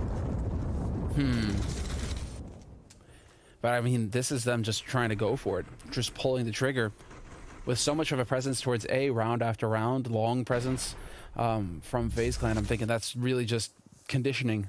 Kerrigan is just setting it up, and then that's just the round. He's like, right, okay, time to go B. Let's make this happen. And it works out wonderfully for him. So now the question is whether or not Na'Vi are going to get sucked into these mind games of which bomb side are they going to now. We're going to get a default round out of FaZe. This time around, they didn't really have the best spawns. So slow stuff coming in here from FaZe. And Brokey going to catch out Electronic. Yeah, boosted, I think, to get that high grade, or to get the actual angle needed. I think looking over the box there, so really well done. Beautiful. Yeah, it takes a lot of the map vision away from Na'Vi now. And that slow default, that's so good for FaZe now. Look at what Na'Vi are doing, though. What is going on? I think they're basically saying, if it's... We can retake A, maybe, if we get a kill as they try and go for it. We can't really retake B, so let's just stay close to middle and sort of defend the B bomb site. It makes sense. Utter mad lads. It actually makes a lot of sense. What a god call coming in here. Yeah, I actually think this could work really, really well. Deep grenade there coming in from the middle. It's going to be Bit to open it up. He tries to go for the pre-fire. He's still going to be going down. Perfecto up in the window, and he goes all the way in, and that's maybe a little bit too much. They're running in one at a time. Simple now on his own, and he's got to be careful. He gets dropped by Rain. A triple kill again for the Norwegian. It's up to 22. I think that whole thing for Na'Vi was really just fine, but they ended up running in really one at a time. And it's hard to... Oh, we didn't even get boosted. He just jumped. Jump peek. That's so sick from Brokey. But Blade has just torn all of his hair out watching that round. Watching his team run in one after another. Not even waiting for the bomb tap. Like, at least wait for the bomb tap so you know a player is occupied. I think it's one of those things where you hit this sort of perfect cycle where every player shows up thinking, I can capitalize on the fact that someone just went down and they probably are reload. I can keep doing it, but it just works out the other way. There's always someone ready to either trade it or just take you down. Yeah, it's a bit of a mind game. Wow, 10-11. FaZe, it's only 2 rounds on the road that they managed to pick up, so no one should be feeling really confident at the moment, but they have broken the Na'Vi economy, so there is that. Yes. They have broken Navi's back with that round. And this is going to allow them to get a tied situation here, FaZe. Should get us into an 11-11 scoreline. And this is where, this is where having Kerrigan as the in-game leader is really good. Because he is, well, almost uniquely qualified to play these kind of games for a long time.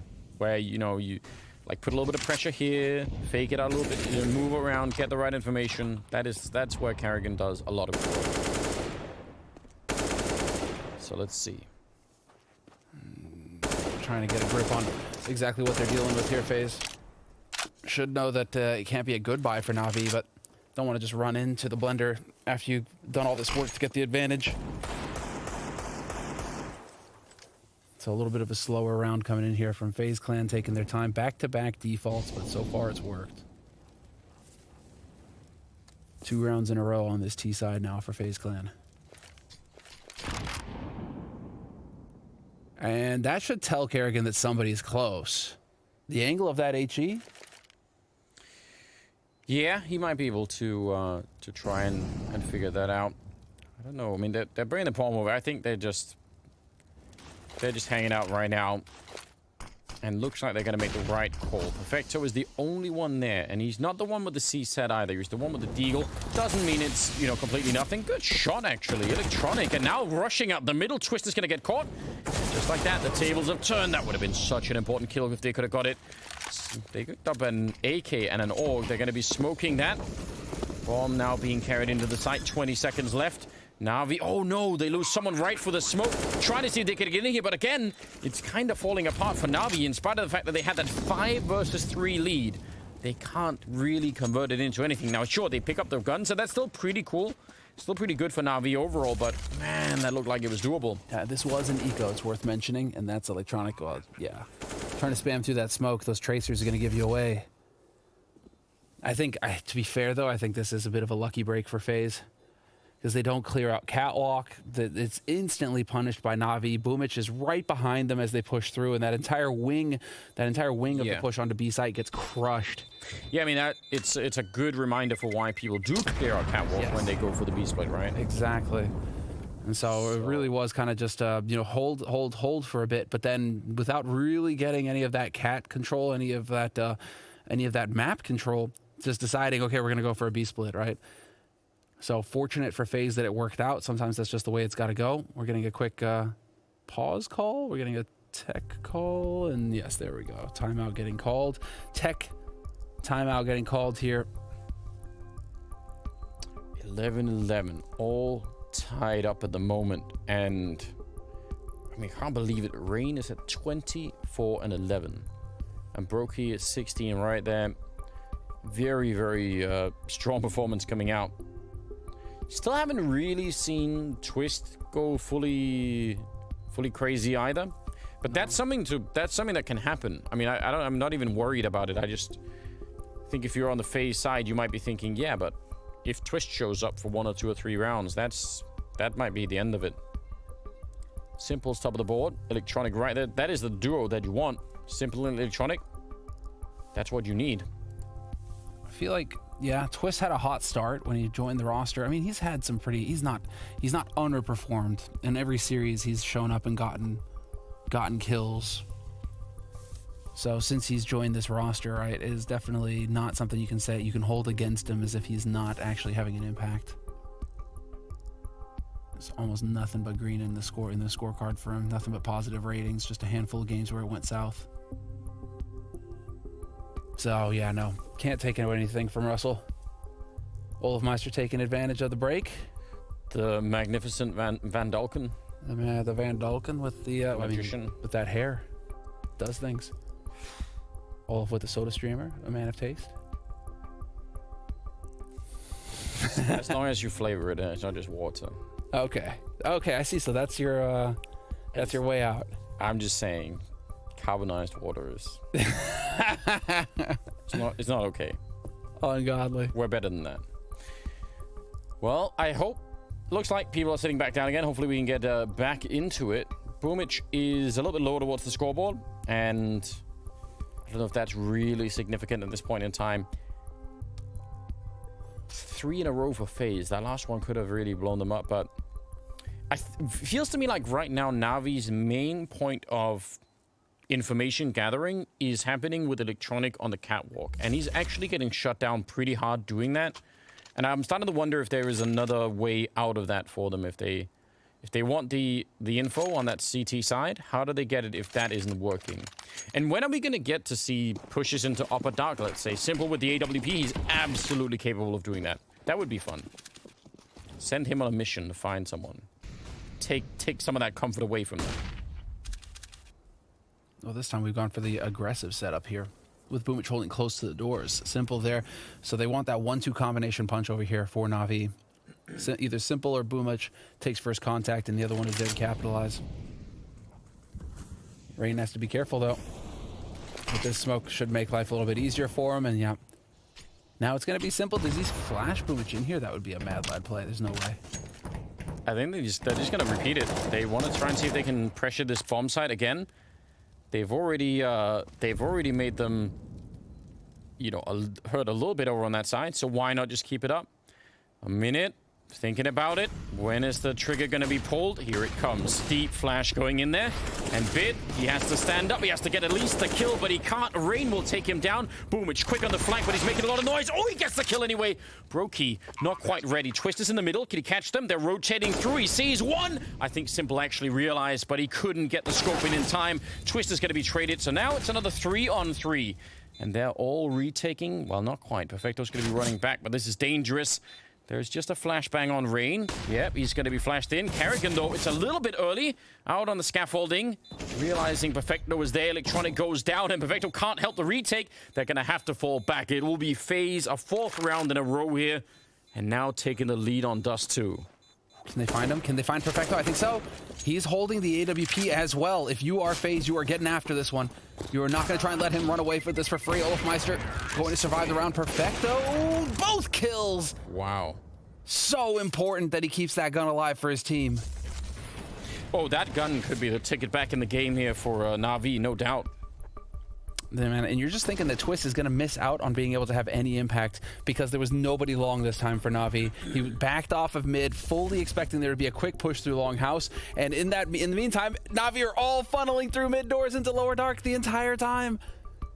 So Twist just able to get that, even that 1-for-1 kill. Oh, that slows it down a lot, right? They have to suddenly respect that. 12-11. 4 in a row. Na'Vi. It's not just losing the rounds, it is that economy on top. And what's really interesting here is just to say that Finn, or Kerrigan, himself, pre-match interview coming into this, right? He was just saying, hey, we play really well against top teams. We just haven't been able to play against many top teams. But there's only top teams at this tournament, right? And so let's see, how do we fare? Well, right now, it's looking very competitive for FaZe. They're definitely putting on a show. They're up 1-0 in this series. That feels like a win-win kind of statement. That means if you lose, you could just say, well, they're bad. That's why. Pretty genius move, in fact. You say, well, he is known for being sharp. Oh, yeah. No one's going to argue that. And again, back to the same. I think at this point, they're just sending a message to Na'Vi saying, you either have to try and fix this B defense, or you can keep losing in this fashion. Now, the interesting thing will obviously be what happens when Na'Vi actually make an adjustment and try to do that. Will they be able to figure it out? Bit is up here. They've got Simple inside. He's pushed all the way in with the AWP, so he's back there helping him out. This could still work. Let's see. Is it enough? Simple. He's flashed for the minute. Tries to see if he can get a little bit of cover. Molotovs are raining in. He misses a shot, and he's not going to get a second one. They catch him, and there's nothing really to do here. Those two M4s there for Na'Vi are so important. They should not try and go for it. Perfecto making a lot of noise. And again, Twist, he's just holding it. It's not the M4 that he's catching, but it's plenty enough. 13-11. FaZe are really, really close now. They've cleared Upper Dark as well. And so now they should know where Na'Vi are holding these guns, where they're hiding with them. Should give it away, and these decisive plays coming in here from FaZe, they have clearly identified a weakness in the Na'Vi defense, and now you're starting to condition it towards the B side. You're starting to think to get Na'Vi to start thinking, well, right now the game that's going on between the two IGLs is when is the shift back to A going to happen? And so Na'Vi are going to be constantly trying to cheat a player over towards A round after round because they want to be ahead of FaZe. When that happens, Olaf and Kerrigan both died of the bomb. Questionable. Did they think that someone was ninja defusing that? Maybe. Because one of them was on the bomb side. The other one was outside towards middle. So I don't know. I can't really explain it otherwise. But well, now it's not gonna happen. They're not gonna go early A this round. Maybe they execute on A, but the bomb, the spawn is terrible for FaZe Clan right now. So it's actually a really good B rush spawn. I doubt they're gonna B rush, but this would be really funny. It's all good. They're having a good time. I think spirits are pretty high right now for FaZe. I mean, it's 13-11 against Na'Vi. You've got Na'Vi on the ropes. They've got no money. They're constantly forcing every round. They have no confidence right now in their game, Na'Vi. Twist is laughing. It's like, what are the European players doing? Why are they blowing up with the bomb? The one thing that's crazy, those FaZe, is that have you listened to their comms videos? They're just so chaotic. It's still very, very... Well, at least that was when Cold. To be fair, the last one that I heard was when Cold was still on the roster and it was a bit chaotic. I'm wondering, if right now it's looking a bit better. Hopefully, right? That's something you'd want to have fixed. Olaf Meister, Rain, they're pretty chill. Shouldn't be shouting much. No, I agree. All right, everyone's having a laugh at that. I like it. We're going to get back into the game right now. Yeah, they had 3 long right now for Na'Vi, but yeah, there was just no spawn for FaZe to take it early. Instead, it's going to be a delayed take from Twist. Oh, he's getting sprayed down. He does make it out, but, I mean, only barely alive. Hard to do much here with 10 health left. Almost worth it to give him the op and put him down there in the pit at this point in time.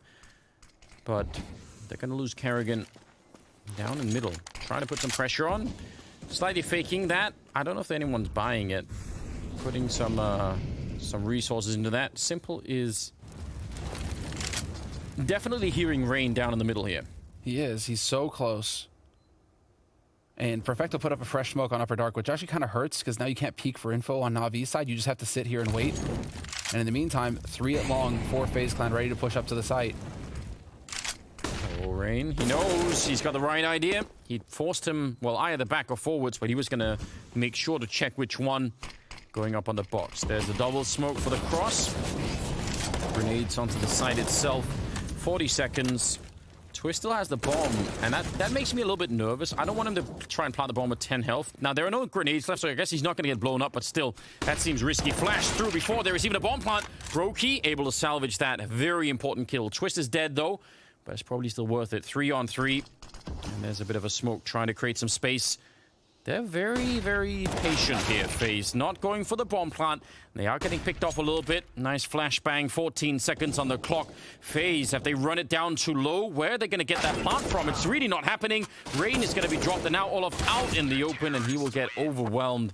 So something that looked like it was pretty well measured and really relaxed, maybe a bit too much at the end there. Yeah, what a proactive play coming in through the smoke here, and that's that flash. Exactly. That kill right there, dropping the bomb in the open, it really threw a wrench in things, I think, because at that point, how do you get if you plant that bomb, you're at a significant disadvantage. You've got nobody on the site to protect the bomb planter. I think that's what was going on, is that Olaf was just hoping that somebody from Navi would overextend at that point to try and fight him and give him the opportunity to then plant the bomb. But Navi showed good discipline and just stayed put. Ooh, they try and see if they get speeded up behind this. Perfecto, he's not reloaded yet, and I think they're waiting for it. Maybe Rain is out. He didn't want to put the bomb in, though.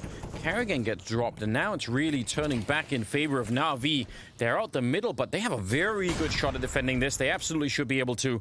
Just a flash peek into the middle. Olaf Meister not getting that headshot either. Electronic right there behind him, but they need to take a deep breath here, Na'Vi. This is a very winnable round.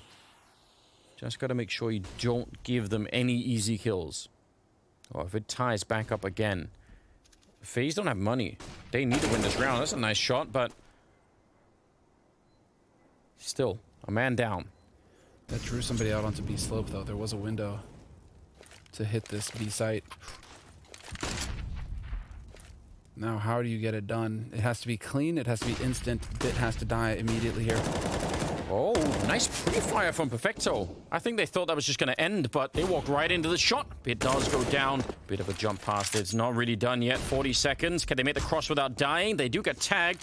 Brokey's there with the follow-up, and he's the one with the bomb. So trying to go straight for it. They flash that way. Na'Vi, they don't want to even allow for the bomb plant. Perfecto with the quad kill to save the round, and now it's all tied up. Yep, beautiful round now from Na'Vi. Starting to play with some confidence. FaZe are the ones I think are starting to feel a bit of the pressure. Starting to dawn on them that they could actually beat Na'Vi. It's not just a joke anymore. And so Perfecto, real aggressive, just standing his ground. And Bit, all Bit has to do is just kind of provide a distraction at that point. Works wonderfully. So Na'Vi, they're starting to come into their own. But again, I was trying to point this out at the beginning of the half, that Na'Vi on the CT side is when they really start to pop off on Dust 2. It is their turf. And so FaZe now, they're going to really have to come up with the goods. Hopefully they get along. I mean, it is kind of unfortunate that right now that is a little bit of the view of the T side on this map, is that you really are hoping for certain spawns to come through, but you have no control over that. Yeah, I mean, especially if you want to go for like a really fast long play, right? I think FaZe, they've not been doing that too much. But yeah, I don't know. Maybe they have more up their sleeve. They need to figure it out right now. They are going to have enough to put into this round. It's not going to be super amazing, but... Oh, yeah, by the way, get your tickets now for the November event in Royal Arena. Let's go Scandinavia, leading the way, leading the charge with their lands. Awesome. 13-14, and they got the AWP on Brokey. He's got no armor, so glass cannon. Down the middle, not connecting. Let's see. Very similar setup to the previous rounds that have resulted in a slightly later B attack, with Twist hanging around the middle, the rest of them trying to go for it. Bit and Perfecto inside the bomb site. They've had a lot of practice in defending that particular attack, so maybe they are warmed up to it. One thing we haven't really seen too much is structured takes of Catwalk from FaZe, where we get the nades in and just slowly walking that defense back. You can see Simple initially holding aggressive, now holding a little bit more passive, but you still have to use nades to force him back from here. And so long as Simple is up here on catwalk, he's providing valuable information, and also he can go for a quick take. He can go for that flank when FaZe decide to push out on B. But we just have not seen FaZe going for any kind of catwalk control. I mean, if they can smoke CT spawn and keep one of the 2 B players looking middle, that's enough right now. That's all they need. One good flashbang behind that, and it's done. This B defense is still, I would say, pretty questionable. And think about Bit as well. He's got an AWP, so if they run out behind him, he has to spin 180 and try and AWP people close range. That's not going to be easy either. Bit of an opportunity. Perfecto's low on health. There is the spin from Bit. He does actually get the kill. Perfecto is on it as well. And Bit, can he get one more? He's got the right angle. What a great defense put up by him. 18 seconds. Twist almost killed, jumping through the window, but he's going to be inside. And now 2-on-3. Twist on Olaf. Can they hold on to this after plot? Navi are going to have to go for it. They got the lead. They should be able to come through. There's a couple of flashes. They make it in. Instant headshot. Oh, Twist! Nearly. He knew that was coming, but it will be 15 rounds for Navi. That second flash is so nasty. They knew the flashes were coming, but Navi having a couple of staggered flashes like that, that second flash was money. Olafmeister could do nothing to help his teammate.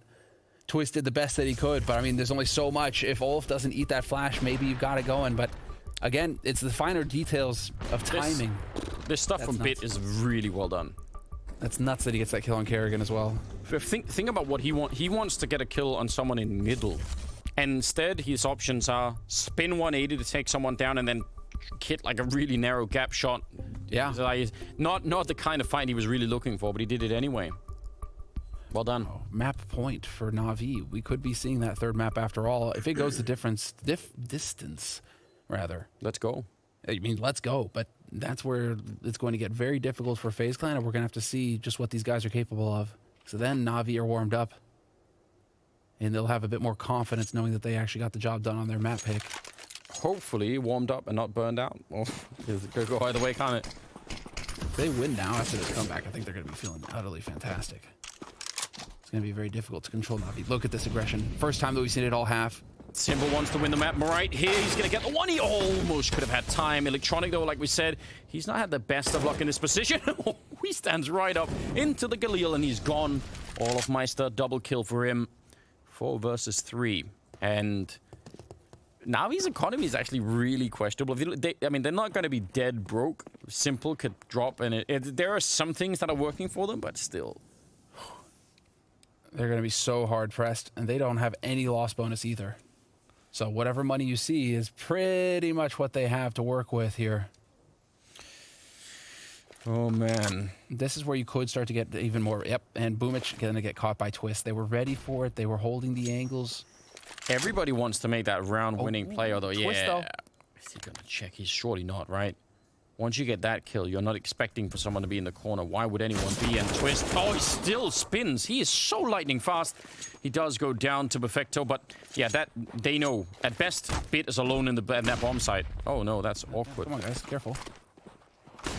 Flashing their way through. I don't know, he does have the AUG. If he gets a headshot, it's on. He could actually do it. A lot of damage. Here comes the deep grenade, and it's going to blow up Olafmeister. Back into a 2-on-2. FaZe. A bit of a stumble, slowing them down. And Bit, I don't know. If they hadn't failed that nade, I think they would have been there before any of that happened. Bomb is down, sure, but 2-on-2. A little bit of a smoke to try and see if they can block off one entry. Brokey backing off, and yeah, that smoke is going to be down forever. They can't wait. They have to either go or fall back. And they're second-guessing themselves.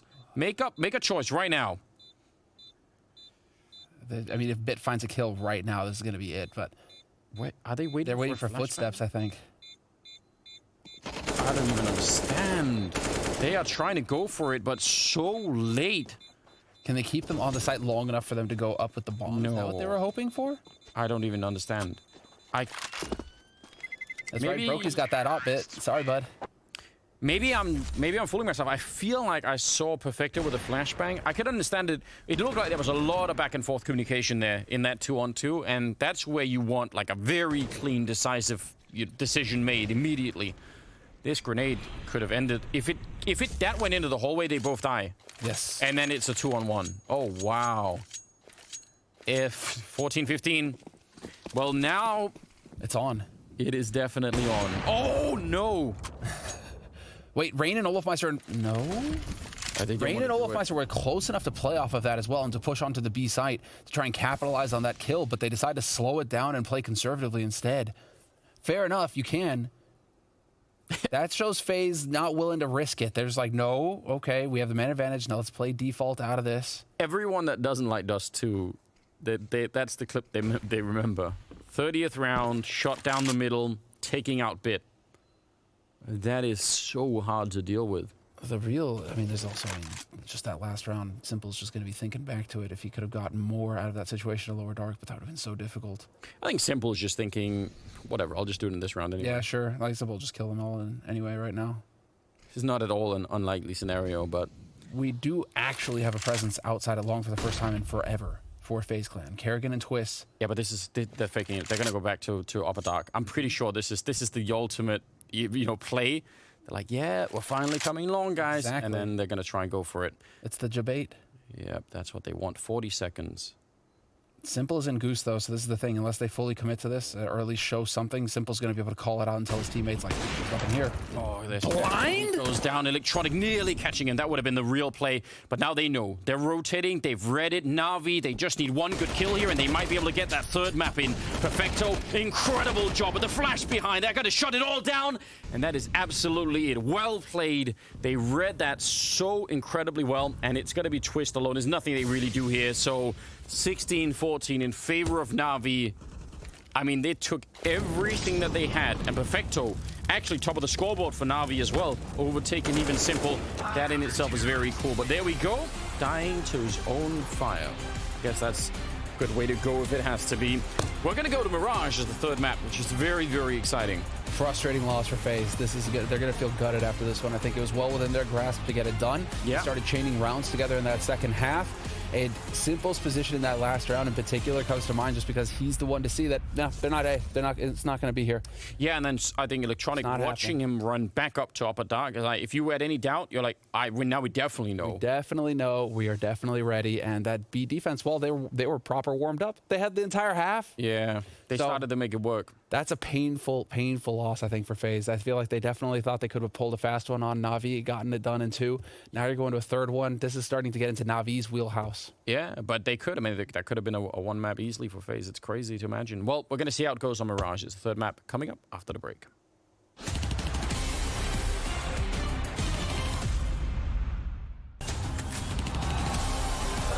Welcome to the ultimate Counter-Strike event of the year, the Blast Premier World Final.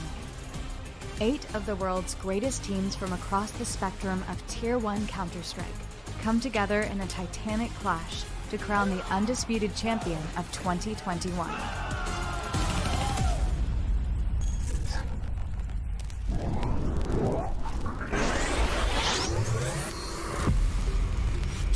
Blast Premier member teams will start their journeys to greatness in the season group stage, where they will battle it out in 3 groups of 4.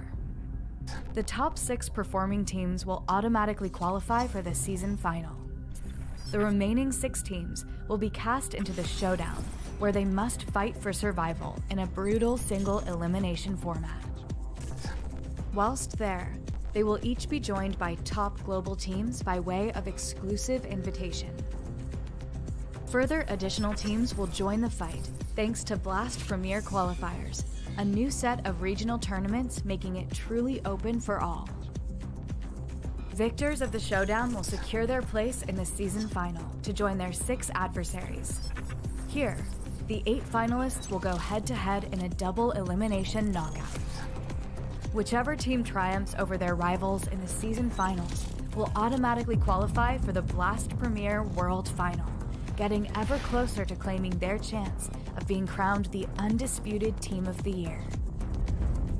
The champions of both the spring and fall seasons will be joined by exceptionally skilled teams, including winners of the CS:GO Major, ESL Pro Leagues, as well as the team who tops the global leaderboard. The global leaderboard is a year-long point scoring system that takes into account the performance of Counter-Strike teams from leading tournaments around the world. Teams accumulate points by winning matches and progressing as far as possible in these selected events. Teams hoping to qualify through the global leaderboard will have until November 28th to claim as many points as they can in a number of events, including both Blast Premier seasons and several leading tournaments. In the event of any duplicate winners, spots will be opened up to those who have fought their way to the top end of the leaderboard. These 8 champion teams come together for one last battle as they face off for a prize pool of $1 million. Who will go the distance and be crowned your Blast Premier World Final Champion? Join us on the journey.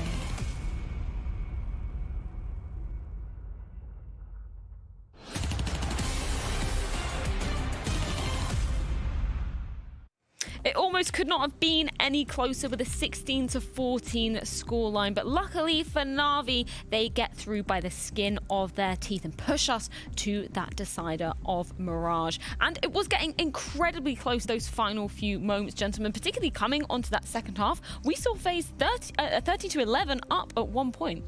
Yeah, FaZe took control over the game. I mean, if you're looking at the scoreline, it's a 16-14 victory for Na'Vi with both pistol rounds and both conversions. Yeah. That in itself means that FaZe were definitely in that game. Most definitely. I think Na'Vi had to figure out solutions on the fly at the very end, but all we can do is clap. I mean, they were able to plug the holes just at the very end.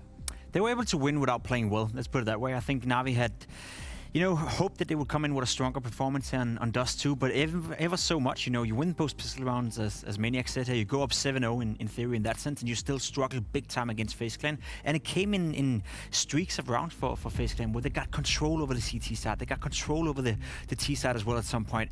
I want to give credit to FaZe Clan for making this a competitive game, but I also do want to spread some positivity on towards Na'Vi, because I don't think they played a good game of Counter-Strike. Simple weren't nowhere near the level we normally see him being on Dust 2, yet they still won. So it's a sign of class that you can win despite not having your best day. Yeah, not being reliant on one single star to be coming out of the woodwork for the side of Na'Vi. But moving back on over to the side of FaZe, kind of just talking about some of the control they got, particularly in that second half on the T side, because you were noting, Maniac, they were putting a lot of pressure towards that B side. Yeah, we can absolutely roll that clip from FaZe and how they abused the B-side time and time again. They did sometimes very simple one-pop flash and the Mac-10 as it is right here. We have Carrigan leading the charge, and even though he gets fouled, there's a trade here. The spacing is really strong from FaZe Clan. They have the AWP from Brokey in position, ready to puncture that window position. So they had a very good spacing, and they abused the B-side time and time again. And we're moving on to round number 22. Even a 3v5, they were able to completely flip the round on its head with that smoke well placed towards the side. It took a little bit of time. Brokey was ready to punish,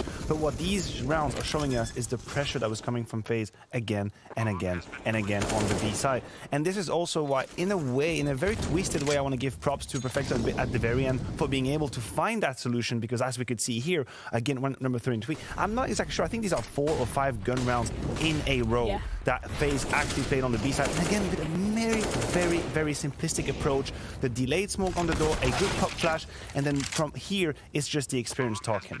Yeah, and before we move on to talk about how Na'Vi adapted, I wondered whether you noticed anything from the side of FaZe, other than, you know, the good spacing that Maniac was kind of talking about coming out onto this B side. Were there any weaknesses that you think FaZe potentially saw in terms of the defense on that side? Yeah, they definitely saw a weakness on the B bomb side, and I think they wanted to avoid Symbol, to be completely honest. The AWP and Symbol on the A bomb side is very, very tough, and especially if FaZe Clan is not feeling too comfortable doing the A executes. I also do want to say that it's a little bit too one-dimensional for my taste, because I agree with you, they went B on and on again. And it worked in the beginning, but if you would have a strong A go on the side of that, or maybe a B split, or a different way to approach the round or approach B, then that would have made Na'Vi second guess. At the end of that game, Na'Vi knew exactly what was coming, and that was a big part of the reason why Bit and Perfecto were able to stop it at the very end. Yeah, and considering it was 13-11 at 1.2 the side of FaZe, did you see any key adaptations coming out from the side of Na'Vi to be closing it out 16-14 in their favor? I think there are 2 elements. The first one is, as Jacob was talking about, being able to predict what was going to happen and have very good rotations. I think the last one is a good example, and Bit pulling the AWP. That made a huge difference. I think 2 times they are getting split on the B side, and he finds very, very key kills. Now, we're talking about situations where either you get one, you get traded, the round is lost, or you get two and you make the difference. And I think Bit was able to do that at the very end. I think we've got to talk about the absolute end of the game as well. The last round. Number 30, yeah, because that was pretty crazy. Yeah, and there's a lot to talk about. I think there's a lot to digest on this very last round. It starts with FaZe being able to find the first kill, but they try to fake the A side, and this is where the reads come through. All of Navi's players are already in a position to completely mash them, absolutely swallow them on that B side. Twist has nothing to do but to pull a Summit 1G at the very end. I mean, this right there was a little bit of a cluster for FaZe Clan. They were 5v4 for about a good minute, and then they tried to fake the A side. As soon as Kerrigan is found on long, I'm assuring you, I can guarantee you, everyone on TeamSpeak for Navi was saying it's B, it's B, it's B, 100%. And this is where the mind game comes to play. When you had no success on the A side, you cannot set any pressure. And that goes into the point I was making before. They were a bit too one-dimensional. If you would imagine FaZe Clan at this time of practice, you know, with Olofmeister coming back to the team, would have a strong ego or would have a strong way of executing out long all together or something like that, they would have won this game. But I think it was a showcase right here that they have come a far, far away with Olofmeister. They're looking much, much better. But when plan A is not working, which clearly was the B bomb side, there is no plan B, and the plan C is not existing yet either. So that is a problem for FaZe Clan, but they did well. They pressured on Navi almost to the overtime, and that in itself I would consider a victory for FaZe Clan. Yeah, no, it's a really good point. And somebody who definitely wasn't one-dimensional in this series was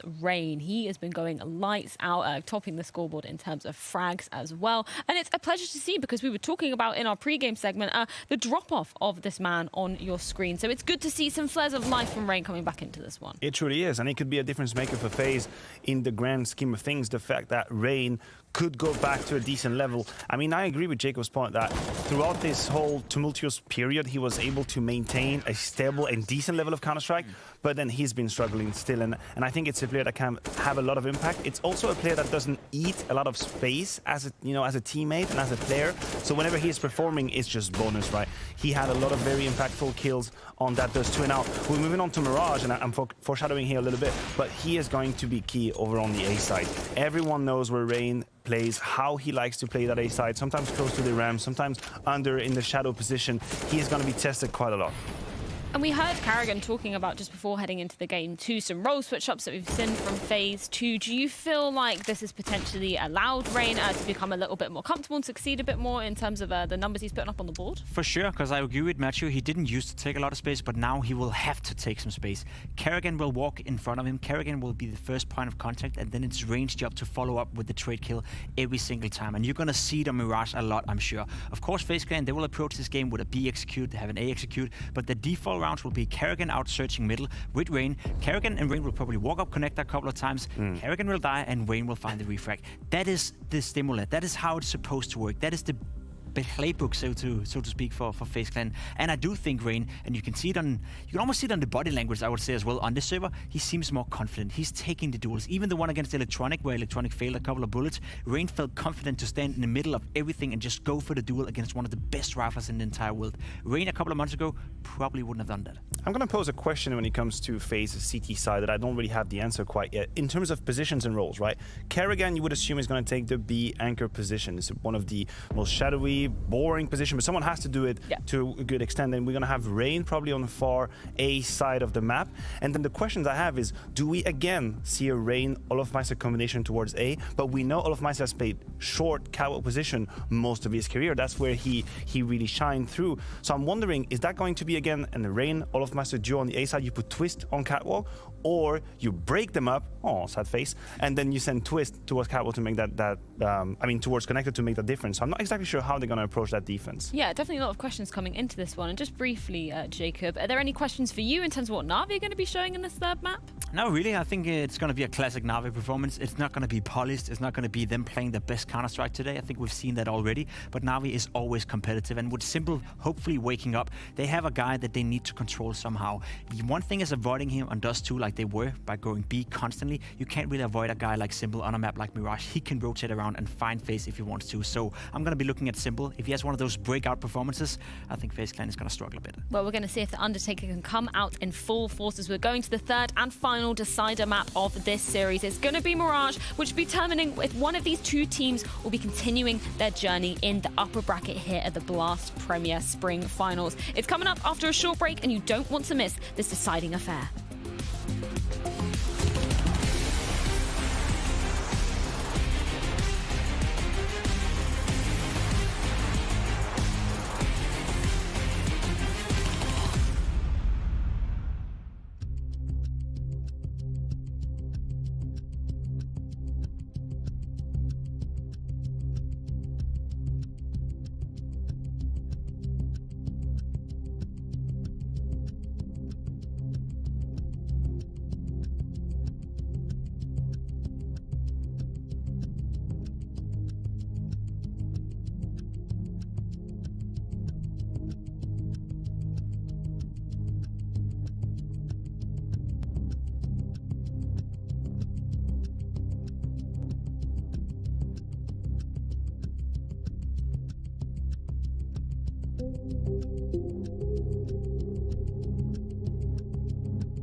ladies and gentlemen.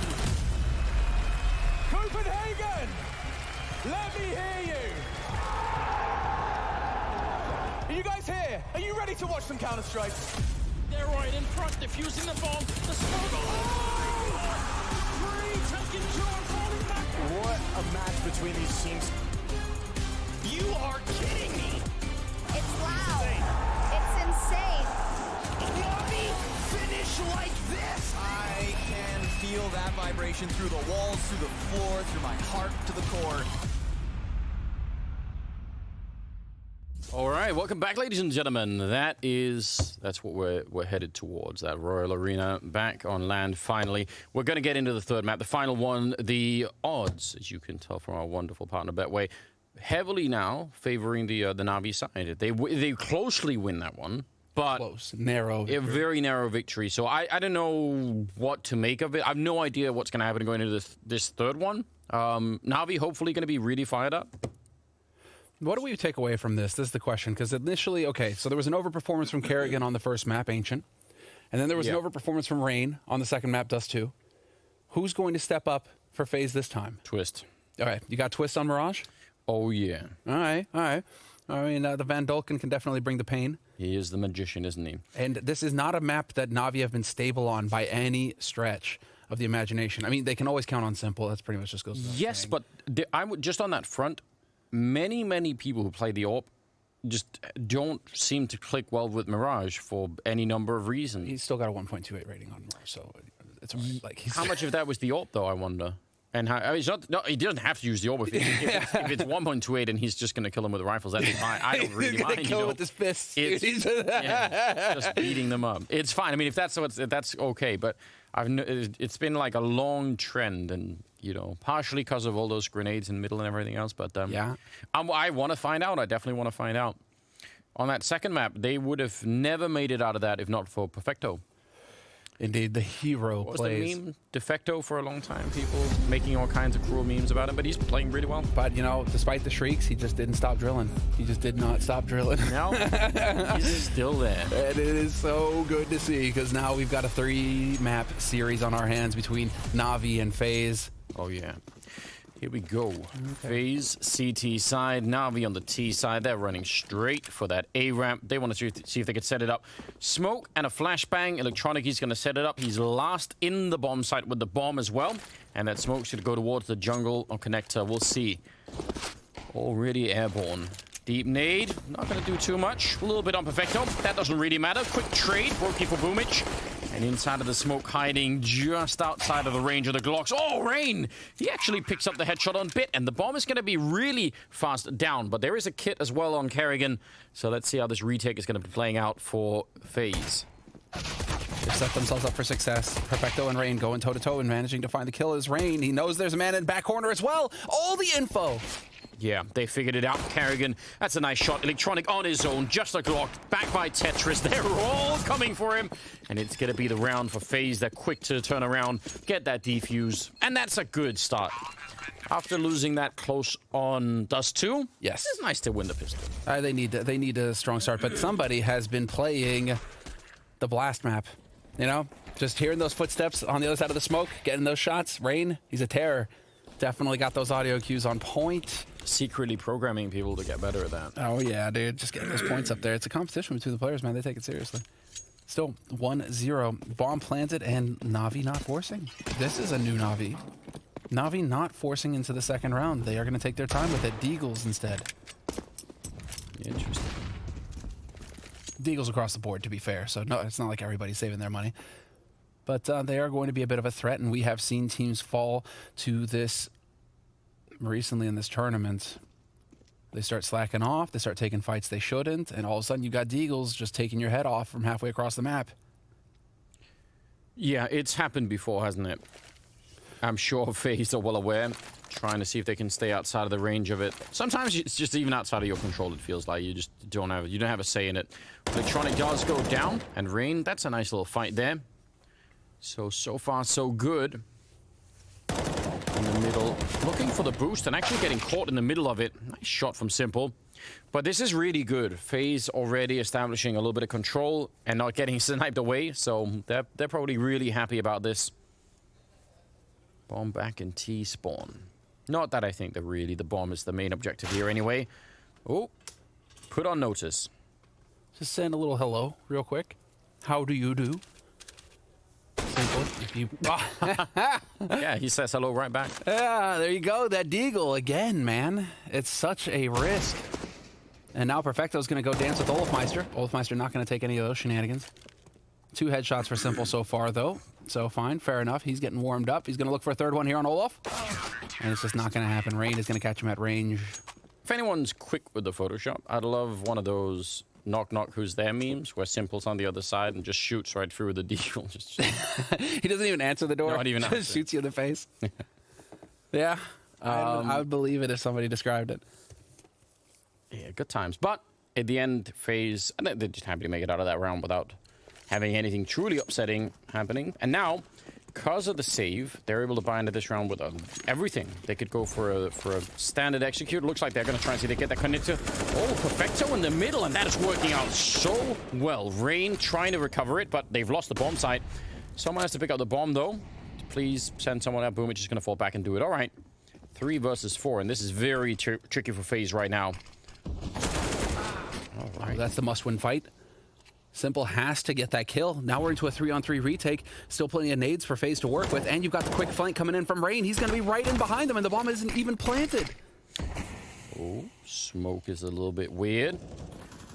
But yeah, the bomb is finally going to be going down. Rain on the flank. Is he going to be spotting them? He will. Boomich not paying attention to that. That's very dangerous. But Bit will take down Twist. So some kind of balance going on here. They do not have a smoke to try and get the defuse, and it is planted. Not all the way out in the open, but still a really wide plant here. Going to be hard to defuse that bomb at the moment. They have a kit as well on Olafmeister, but they need to move lightning fast if they want to get close to this. And I think that they're waiting for Na'Vi to make something of it, give them something to work with. And Na'Vi aren't doing that. They're just patiently waiting out here. Bit going to go for the wide swing, takes down one, and now time has run out. Oliver's going to make an escape of it, but at the end of it, it'll be Na'Vi winning the 3rd round. Well done. He will get out of dodge. But yeah, that is very well done by Na'Vi, and that is off the back of FaZe just deciding to get stupidly aggressive in mid. And I say stupidly aggressive, just that they went all in. Just everybody fighting top mid. Look at this push coming in from Kerrigan, showing bravery, just going after it. And then the rest of them starting to commit. But there were 4 players for FaZe involved in this fight in mid. And so for it to even get that close to turn it into a 2-on-2 A retake sort of scenario, you got to give credit to FaZe. That was way closer than it should have been, given Navi's advantage there. Yeah. So Navi still need to get their heads in this game. I agree. That could, I mean, if Rain doesn't show up to get at least one of those kills, it's not even a fight, is it? No. And you know, good on Rain to make that flank happen. Now this is a huge round. All the money spent for FaZe. And I think we're feeling that Navi style now a lot, where it is slow. They are going to be waiting around. They are going to want to look for it. And if FaZe, this is a map. I mean, we say, I know it seems like some broken record type stuff, but this is a map that does allow for the CTs to try and get something in there. Against Navi, though, you know that they're going to be waiting around, so it's hard, it's tricky, it's difficult to try and get it done. If you are successful with it, that's where the real payoff is, I feel like. Rain is on a mission. Don't know if he's going to be finding anyone quite in time. He can't really run because, again, they could hear him up in the palace. Indeed. Electronic making a bit of noise, but Rain is actually, he's not going to be that fooled by it. They might almost start to rotate people now. Rain, he's actually making a little bit of noise there. Electronic's still going to be going down, but the B-bomb site, unless Kerrigan could come up with a hero performance, it's going to be lost no matter what. He has the MP9. It's definitely possible. Oh, perfect. That was too good. Checks that off angle, and it's not meant to be. Simple's cut off the rotation, and this is it. They are very firmly stuck on this A site, but as far as FaZe are concerned, I think that they're fine with this. Simple, however, could still ruin them. Yeah, if he could catch them, that would be interesting. I'm a little bit curious because when he starts making noise, Electronic up in the palace, Rain has already checked out he knows that there's no one. It's not an A execute in a normal sense. The only possibility was a lot of people coming out of palace. You know, all 5 of them. So almost you could have maybe wanted them to try and rotate B already, just to think, yep, you know what, this is just a fake. But it's hard to make that call. Simple. Yeah, he's out looking for it. AK, right at the corner. Not quite there yet. There's the shot, but good return. Scout's down. That's annoying, but still pretty good. Nice trade. Yeah, it's actually kind of a shame that they could not get that kill. Rain was playing it real passive, letting Brokey be the first point of contact. Had Brokey been able to save an AK, 3 AKs going into this round, and I think FaZe would have been feeling pretty dandy.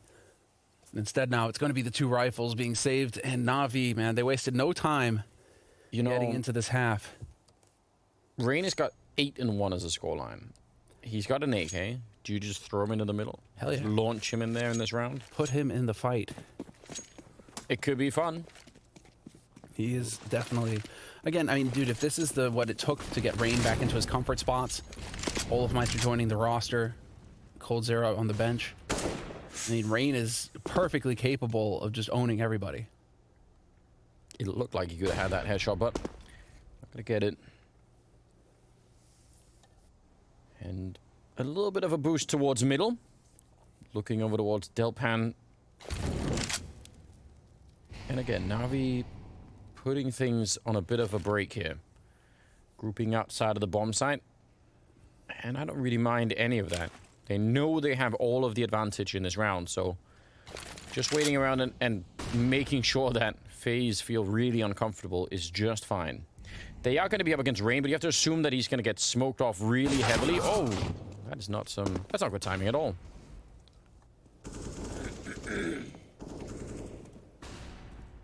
Well, 50 seconds on the clock. Still plenty of time. They're all regrouping towards the CT spawn.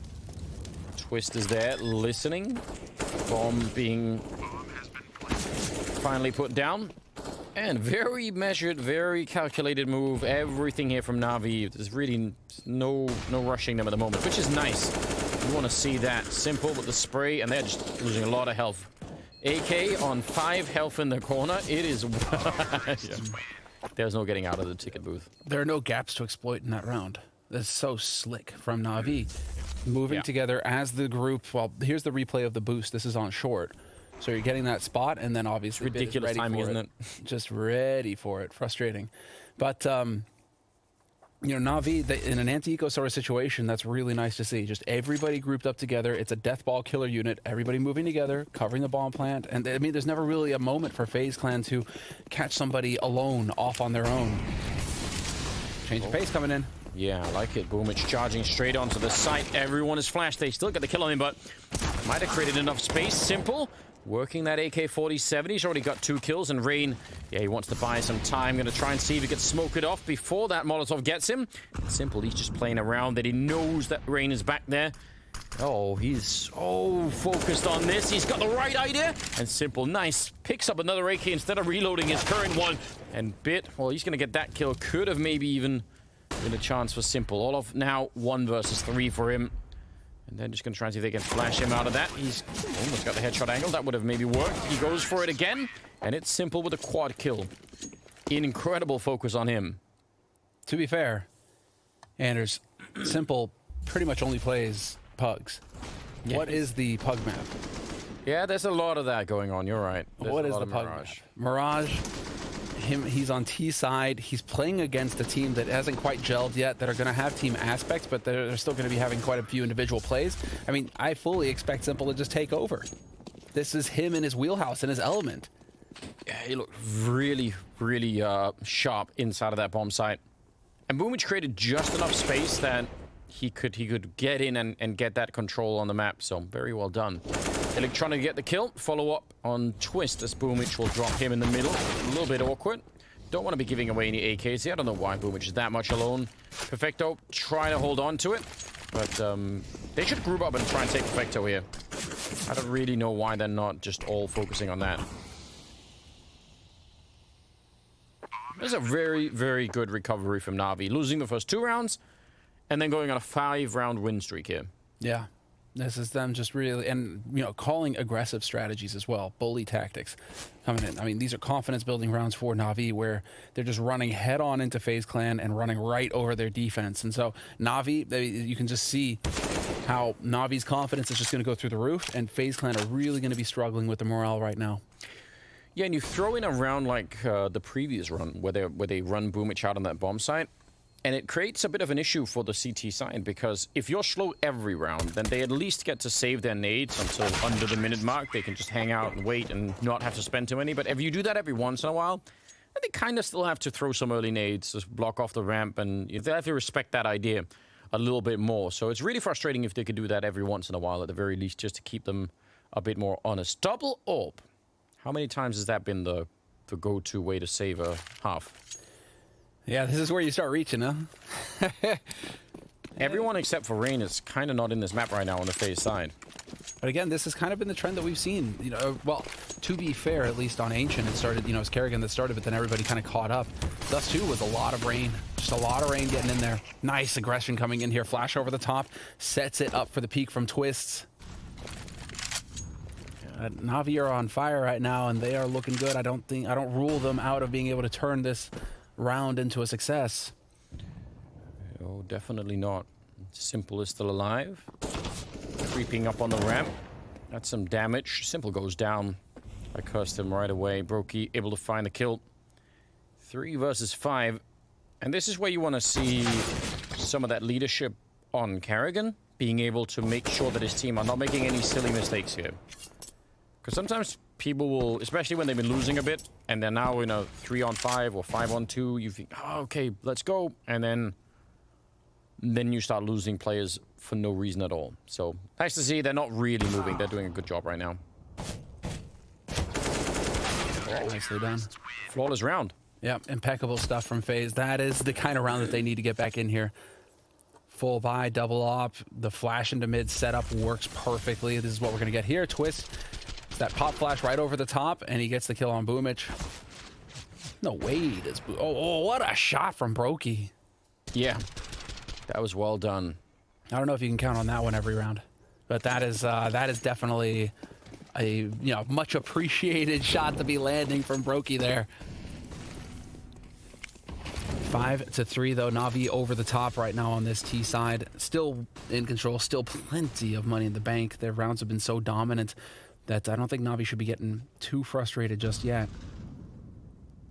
They've been setting up Na'Vi. Interestingly enough, have really been setting up for Palace aggression from FaZe. Bit and Electronic, again, doubled up in Palace, waiting for somebody to push aggro. But FaZe are just not taking that bait. They're not walking into that trap. All of Meister's playing the life of that B bomb side anchor again. It's really, really boring for a long time before it suddenly isn't. Oh, simple. Almost running past the bomb, trying to get it back. And it feels like they're going to try and crunch the A bomb site from Palace, ramp, and middle. So three-way crush onto it. Rain, oh, that's a very important kill. But Bit is right there in the smoke. He should have the advantage for all of a second. Trying to get it done, but he jumps the gun, walks out of the smoke, and Rain catches him. Simple with the return, but they're still in a lot of trouble. Perfecto is maybe going to flank them from B if the bomb ever goes down, but they have to actually do that before anything else. Boomich, also a cool position, but you're relying on Simple planting the bomb alone if you're going to stay in this position. 35 seconds, Perfecto getting caught, and now they're on the bomb site. Twist and Brokey at CT spawn. I'm going to get the bomb plant down. That's pretty good. I actually think that, you know, maybe better than you would have thought. They're going to be catching Boomich as well.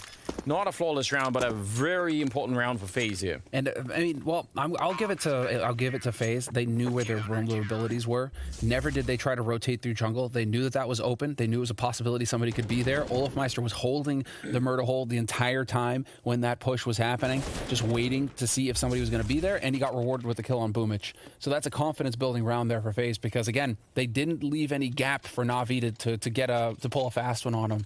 They actually managed to clearly communicate where they were weak, and they managed to block up those holes. So well done on FaZe's side there on that CT. I wonder if Bit would have won the fight if he just stood still inside of the smoke instead of trying to step into the fight, but it's obviously very easy to say that. Not actually playing the game, but just watching it. Bit takes a bit of nade damage. They are really interested in this A crunch. A number of different ways, but they're trying to make it happen. Force it, essentially. Twist goes down. Awkward spray from all sides. Rain is going to be dropping next. Brokey knows that he's low on health. He's going to go and try and see if he can punish that kill, but yeah, Molotov is going to prevent him from doing anything else. And now it's a 3-on-4 in a very difficult round. Ooh, that kill is important. That is so big. 3-on-3. Brokey has to know that somebody's holding him. Brokey has to know that somebody's holding him. Oh, he hits the shot, but it's not the one he was looking for. He takes down Simple, who maybe thought he was being covered as well. Re-smoking that, and Carrigan trying to step into it. He's going to be going down. It is on Olofmeister, who's been hanging out here at CT spawn for a little bit. He's got the high ground, but he's not seeing it. He still gets the correction, taking down Perfecto. That's madness. Doesn't have a kit currently picked up, so it's going to be a long time before he can win this round, and Bit will end up taking him down. Very, very close indeed. But it does a lot of damage to the FaZe economy. They're still able to put together a buy, but man, that is a very tight round. Of course he wins that situation, Anders. He had the high ground. That's what makes the difference, doesn't it? Oh, yeah. Oh, I don't know. Interesting stuff, but well played on Bit. Yeah, keeping his cool and winning a clutch, but FaZe will take that. If it was a clean win, that would have been a real thorn in their signs, but instead Na'Vi, they've tapped pretty much their entire bank to get this buy going. And there's Olofmeister catching Boomich at the top of mid, again with the aggression, this time from short. FaZe showing some depth to their play. And double AWP and AUG, they are really insisting on this, and they spent all of their cash in this round here. If they lose to Na'Vi, just run away with this first half instantly. Do they catch Electronic and Palace? That's the real question. Electronic is not the kind of guy to get impatient. He will sit and hold this angle forever. So you can count on Electronic in that sense that he's not going to just throw away the advantage because he is going to be the most important player on the map for Na'Vi. This position, I mean, when you've got Electronic this up far and Bit in the connector, that's really powerful. What are they going to do behind it? That, without being on the bomb site, they're actually controlling so much of it. But look at Rain and Twist. They're walking out into T-spawn. The bomb is on Simple and connector. FaZe might have dug. They might have thought about this so deeply that it might be too late. Carrigan turning back around, taking down Bit. Is he going to realize that more is coming? 40 seconds here. Flashbang is pretty good, but Simple is still going to hit him. And now they know. Now they definitely realize. How quick are they going to be, though? If Rain makes too much noise, he's going to be caught by Simple. Perfecto now also flanking Rain, and he's actually stumbling in here. He knows.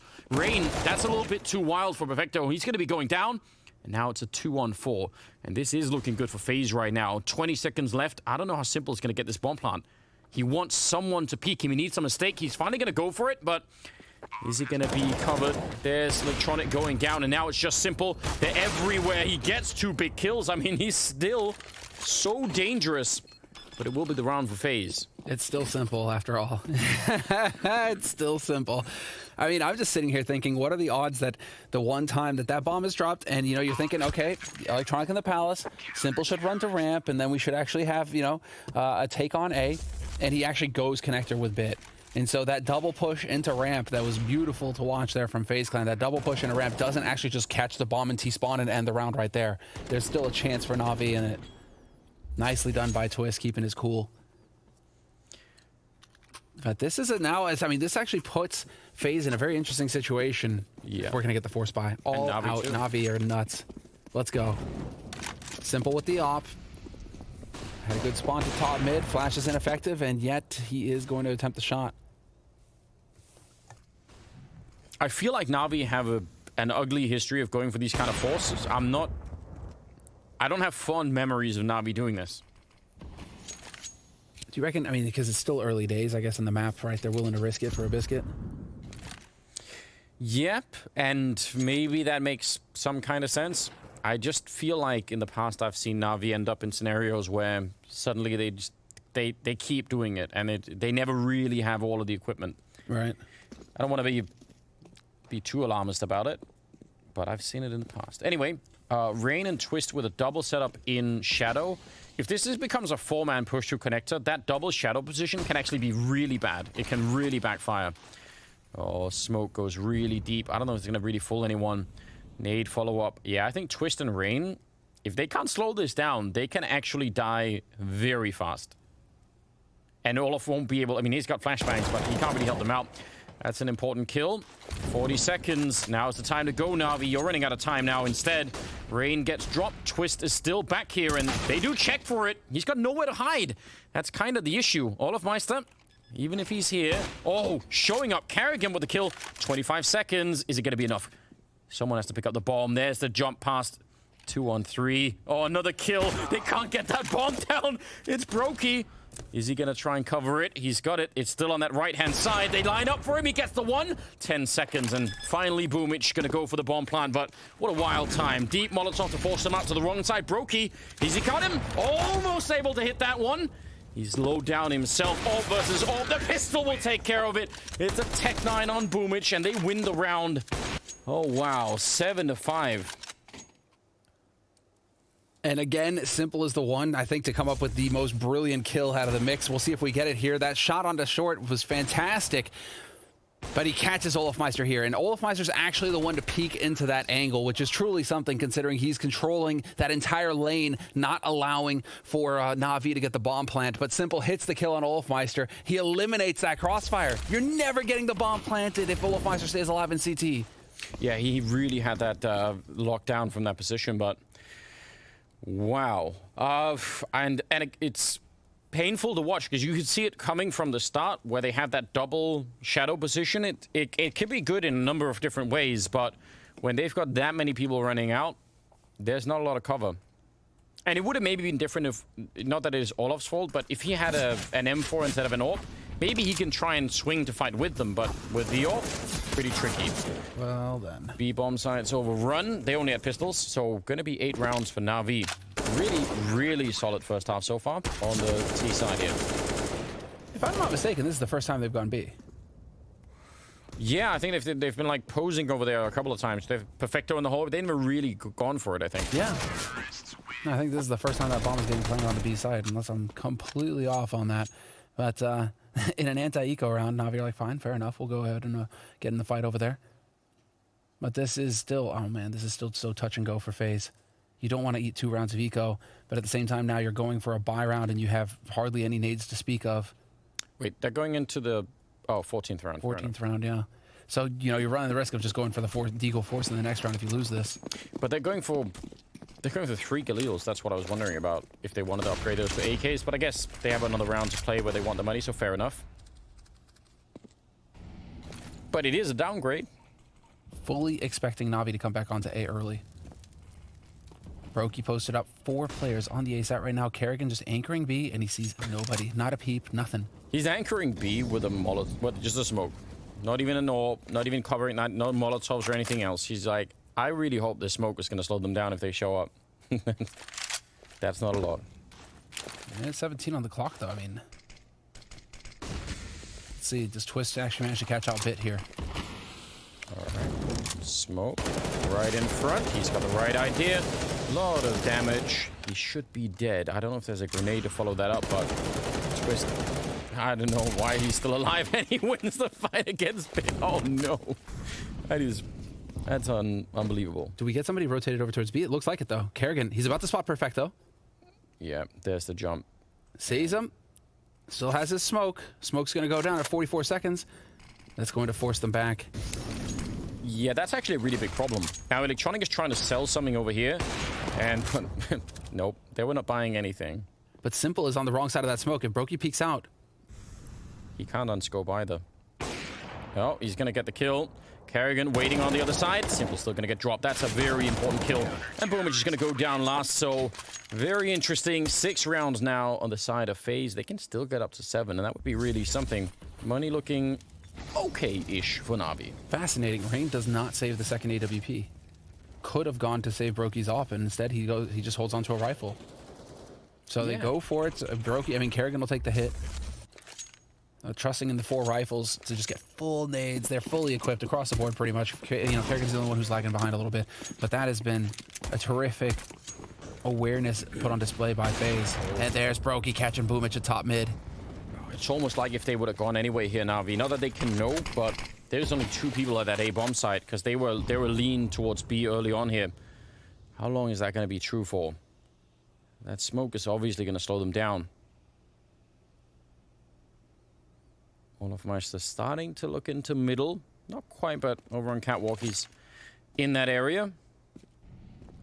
Now Na'Vi running back and forth. I mean, they have the time to be doing this, but they got to be careful that they don't make too much noise near Olof because, yeah, that would be a mistake. Peek for information into ramp. That's the big one there. Electronic brings it back to a 4-on-4. That's going to keep Twist and Brokey locked on this site. Now they have completely been denied the information. Rain, that moment's hesitation really cost him. It did, and look at what it does to Na'Vi. They get that kill, they think, all right, instead of going B, let's go back down on the pass. We'll regroup in middle and back to that lovely A-bomb site. And without an AWP for Olof, he's at a disadvantage here. If he peeks short and they're up there with AKs, he's at a disadvantage if he takes that fight. It's a really outside chance that Molotov on Brokey could be pivotal. There's 30 seconds. It's still a lot of time. Oh, Twist, he actually gets that kill. That's not bad at all. Brokey holding the line. Yeah, they know that Electronic was down there. 25 seconds. He's still got the Molotov in hand. Ready and waiting. 20 seconds. Is he going to be able to stop the bomb plant? Is the question. There's the jump past the bomb. Is right in front. Doesn't quite get it. 17 seconds on the clock, and the bomb is being planted, and they're not going to get the Molotov out in time. Simple taking him down, and it's 9-6 at the end of the half in favor of Na'Vi. That is a really great performance. We'll see if they can continue and win this best of 3 in the second half coming up.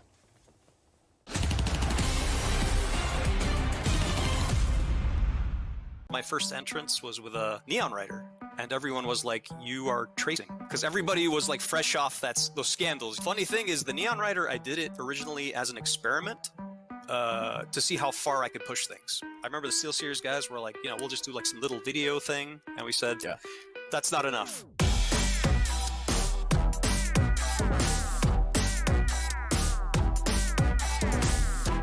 Welcome back, everybody, to another episode of the Skin Origins, a new piece of CS Money skin content where we take a deep dive into the minds of the guys behind the skins, the big brains that brought your luxury items into the game. And today, I am joined by Puffin, best known as the designer of the Neon Rider collection and the Dragonfire. Would you say that's fair? That's what you're best known for in terms of skin contributions? Yeah, I could say that. I've also made some other one-off skins. I think the other series I'm known for is the Offworld.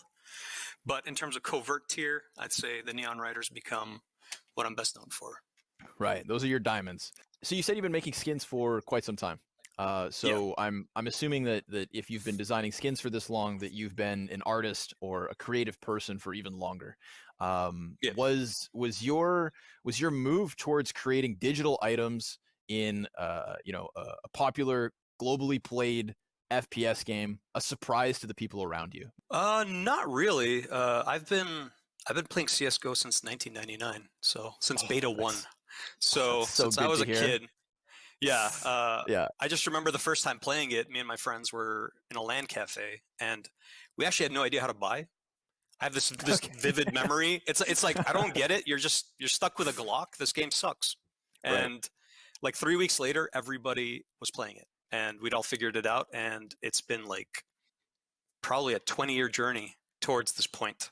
So for me, I was always like, I want to do something for Counter-Strike or one of these games that I love. And when the CS:GO workshop opened up, I kind of observed it for a while and decided to jump in at I'd say it's around the time that the Howl and the Griffin controversy happened.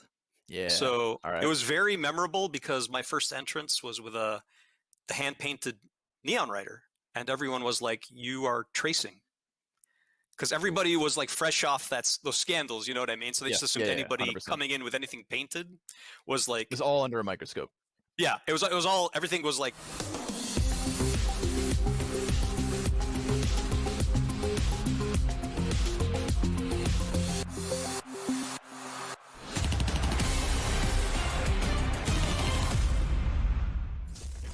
And we are back. It is the final half that we're coming into here. It's been all 3 maps, and it's been really an incredible match so far. Navi struggling to even get onto this map, but now that they're finally here, it actually looks pretty good at the moment. Simple leading the charge the way it's meant to be. They're up 9-6, and now they're going to be on the CT side. And as far as the strategy for FaZe Clan is concerned, nothing quick from them. We've seen a lot of aggression in these pistol rounds, really trying to get in their face. Not this time. FaZe decided to slow down the pace, post up, and wait to see if Na'Vi were going to be the ones to try and charge mid or try and charge one of the extremities. But Na'Vi are content to sit and wait themselves. They've got Rain with the P250, so... Let's go. They know what they're doing. There's a battle. Ooh, Simple. He's going to shut him down. They're trying to get onto the site. Maybe a bomb plant in store if they could get the kill, and they can. Taking down Boomich. That's not bad. There is no smoke for the defuse, which in a pistol round can actually be even more awkward in a way. I don't like FaZe staying on the bomb side this hard, though. I feel like it'd be nice if they could escape just a little bit more, but they do have Kerrigan in the middle, trying to prevent any rotations. There's... Oh no! What a ridiculous shot! Perfecto! At it again! Taking down Twist. That is outrageous! And he's going to try and see if he could get one more shot in here. Brokey hiding in the back. He's got... Oh no! How can that be? Perfecto for all of the magic in that round. Brokey gets a job done with burst fire, and it should be illegal. Dude, I've never seen that. Double burst fire headshot point blank. Get out of here. No, I've never... I don't think... We've been casting out for a long time. I don't think I've seen this work this well. It can't be better than that, Anders. They line up for a burst fire. This is like what you always imagine. You know, it's like the anime moment or something. You just won the lottery. Yeah. People have tried that for a long time. To the point where when people switch on burst fire, they think, he's joking, isn't he? Exactly. And it actually worked. You know, forevermore, they're always just going to be like, well, I thought I could do a brokey. You know, I thought I could brokey it. Dude, that's unreal. Yes. Talk about a way to come back into a round. No longer go for broke. Let's go for brokey. There you go. Done. Dude, that is so nuts. And now up, all right, slow and steady out onto the A site as a group from FaZe. Standard textbook stuff so far. Again, this is how you should be playing an anti-eco, just taking your time and working your way together so you guys are constantly trading. Oh, Navi are all over the place, though. This is the problem. You have to put down the bomb and cover the smokes. If they come through, it's done, and it might be done anyway. Perfecto, he wants revenge, and he's going to get it as well. Assisting on that one, Twist on his own. Oh, he almost has it. A bullet away from taking Boomich. But the bomb is right there in front. If he had a nade, that would be the end. He sees him cross, so he's got the information, but yeah. Next bullet to connect is going to make the difference. Boomich has the right idea. Switch going to go for the jump. Oh! That is some excellent parkour, and he's going to take him down. Triple kill. The magnificent Van Dolken. We've been waiting for that magic, but actually he's top of the scoreboard. He's 15-11, at least on the FaZe side. I was so confused. How was he getting 2 kills when that smoke was down, blocking it off? But it was an imperfect smoke, an unforced error. ends up costing FaZe 2 kills, and it takes another insane clutch. Yeah, he's like, even Olaf can't even understand. How did that happen? What is this? Back-to-back unreal rounds for FaZe Clan. But again, unforced error that's allowing it to get that close. That smoke blocking off connector should be perfect, and yet Perfecto could just look right through and catch him in the open.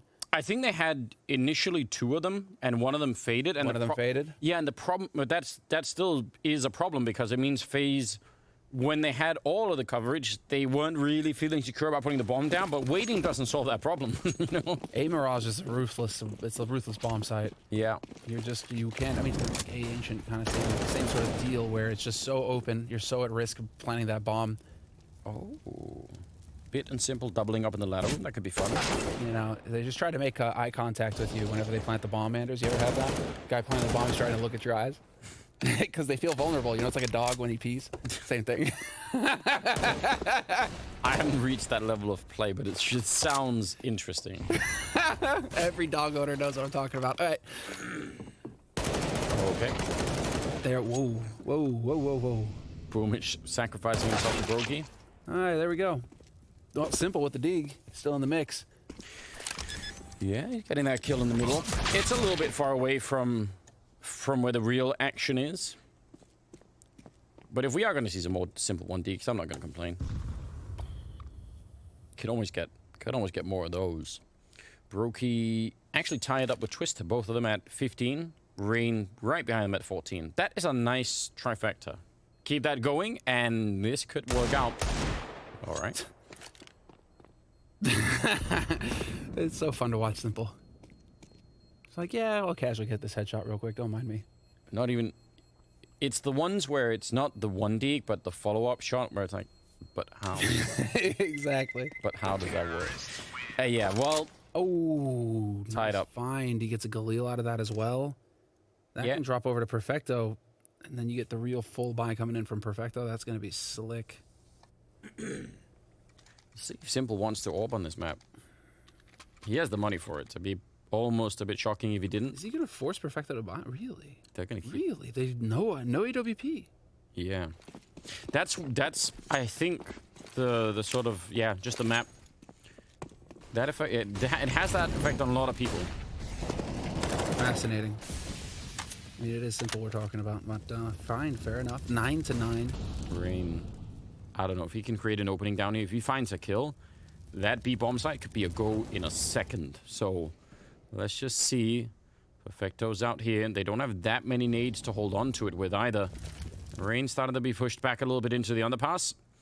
Bit is there to try and help out, but Perfecto, he might be dead before Bit could even swing for it. There's the flashbang. He does go for the pre-fire.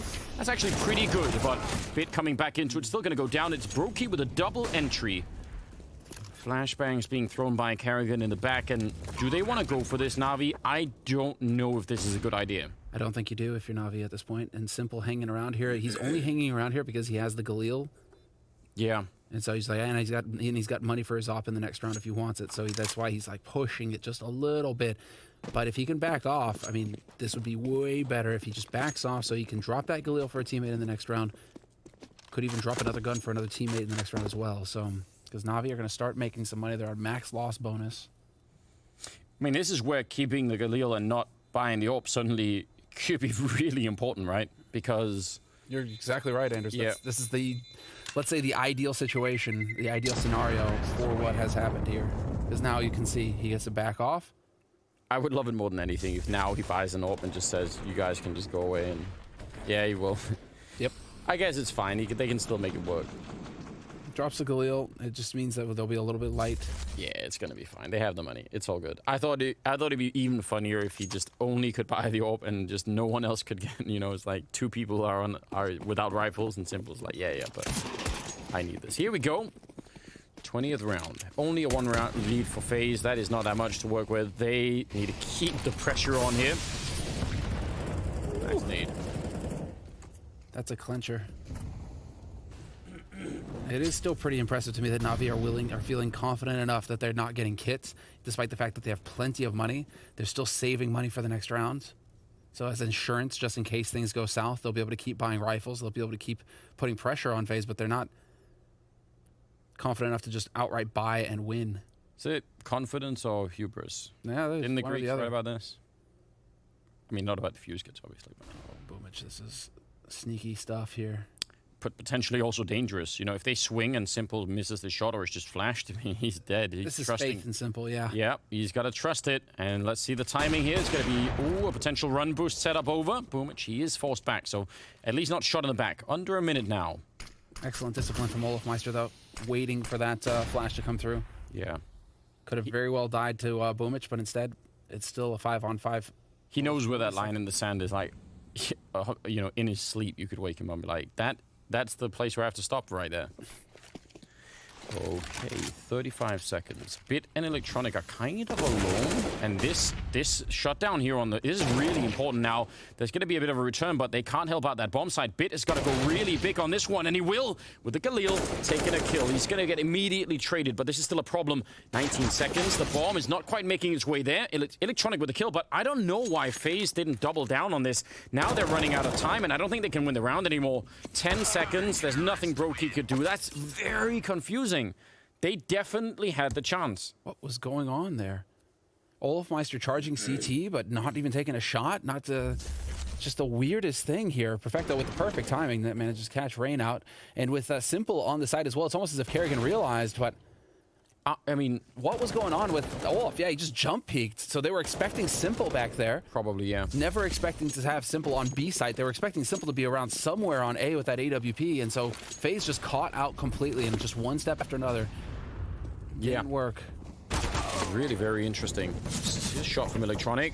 It's tied back up. It's back to 10-10. And if they lose this round here, FaZe, they don't have any more money or anything. So if you win this one, they probably get to 12-10. Doesn't mean that the match is over, but that would feel pretty good at the moment, you have to expect. Simple is still really far ahead of his team. It's absolutely ridiculous. It's a vintage Navi game. But that's just the way it is. That's how it goes. That's actually one of the things that is really fun about watching Navi, although it's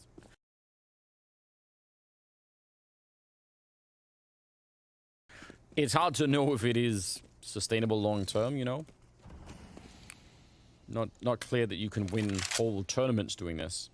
You can definitely win Mirage. 21st round, 50 seconds on the clock. There's a sort of a triangle setup in that A bomb site, and they don't have the nades to block out any sides of that. I mean, they could try their best, but they're going to be missing some of it. Bit getting a kill on Kerrigan, and that makes it a 3-on-5. Boomich, he's well aware. Very paranoid about this particular setup. Oh. Nasty. Yeah, he could jump right off that as well. He's thinking about it. Under 30 seconds now. They're running out of time here. FaZe, they need such a good entry. In fact, they need probably 2 or 3 of them before this is even close. Twist is going to be going down, and they're playing this so well. Look at Navi not even engaging, just leaving it alone. So well done. And Brokey will back off and save the AWP. All 5 alive. A flawless round for Navi. Not a single point of damage taken. And to be fair, don't even bother hunting. Just gather the AKs up and save. Doesn't matter. Now you're going to start building your bank if you're Navi. You got that off on Simple. You got 4 AKs. It's an outrageous round, actually, for Navi. And that can completely revitalize this second half for them. It was 4 rounds in a row for FaZe Clan. Now that's 2 rounds for Navi. And this is where, when it gets to crunch time and we start running the clock down and it starts getting tight, right? There's a lot of pressure. I think this is where we're going to start to see FaZe really start to struggle. And it's been pretty clear in these past 2 rounds, when it gets down to it, that FaZe are vulnerable. Yeah, they are. They got to save the AWP, though. Brokey managed to pick that up, so that is interesting. But we have heard FaZe's comms, and they get chaotic. There's a lot of shouting. It can get a bit messy when it gets tight. So that'll definitely come back to haunt you at this level. A bomb plant would be nice, but there's some pretty good defense. Electronic 3 kills with the Molotov as well. They're finally going to run him down. Close though, Boomich not going to give them even the space to try and get that bomb down. And Brokey, whereas last time he could, save the gun, this time he actually looked like he was like, you know what, it's over. Not going to be able to save it no matter what here. So 12-10 it is, and they can buy in this round phase, but looking good right now. Navi well on their way back. They've won 3 in a row here. None of them have been bomb plants for FaZe. Nada, nothing. FaZe starting to peter out here. I mean, to be fair, they had two of the most insane clutch sort of situations go their way. Yeah. So it hasn't been anything that they can really build on. Apart from the B hit, I did like the B hit that we saw earlier. But this has definitely been a bit touch and go. Now we're going to get that change straight out onto the A site. Simple is alone. He's flashed, but now it's clear, and Bit is there to help. And he pulls out the Deagle instead of the AWP. Maybe could have had a shot there. He wanted to twitch that out. Boomich, though, showing up to make up for it. Still a 3-on-3. And do they know? I think he has the idea, Electronic. He's got a feeling that someone could be there. Brokey! That's the headshot they needed. Taking down Electronic. Point-blank range as well. Perfecto's going to get sprayed and wallbang down. And Boomich on his own. They're going to be able to drop him. That was the call. And, you know, this is where the ridiculous experience that Karrigan has should really weigh a lot. When you're this deep in, he has the kind of mind to put together, you know, what has actually worked, where are the weaknesses, what could we try and do?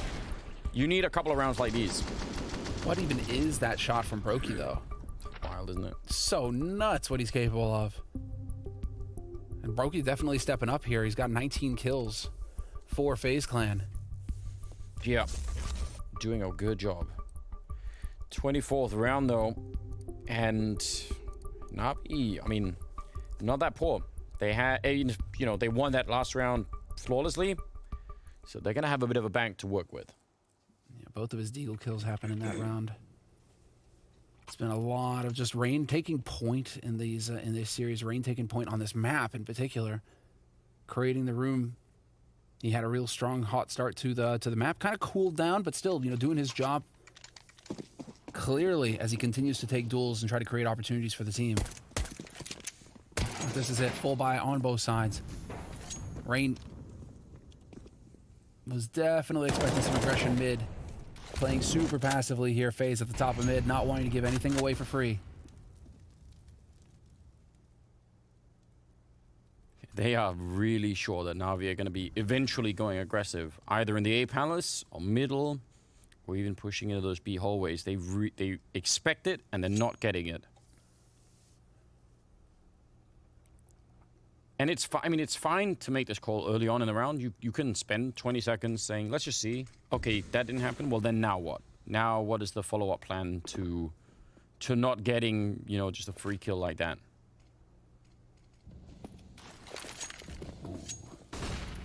Oh, flashes in. Top mid control for FaZe later on. At a minute to mark, they were hoping to catch somebody in the open from Na'Vi, but that's not going to be the case. Na'Vi content to sit and wait on the bomb sites. Electronic playing super passive, just not even caring. And again, if they go hard on this bomb site, Simple's pushed in. He's not going to be pushed into CT spawn. He actually just moved in expecting this. I think he's read this very well. He does miss the chance initially.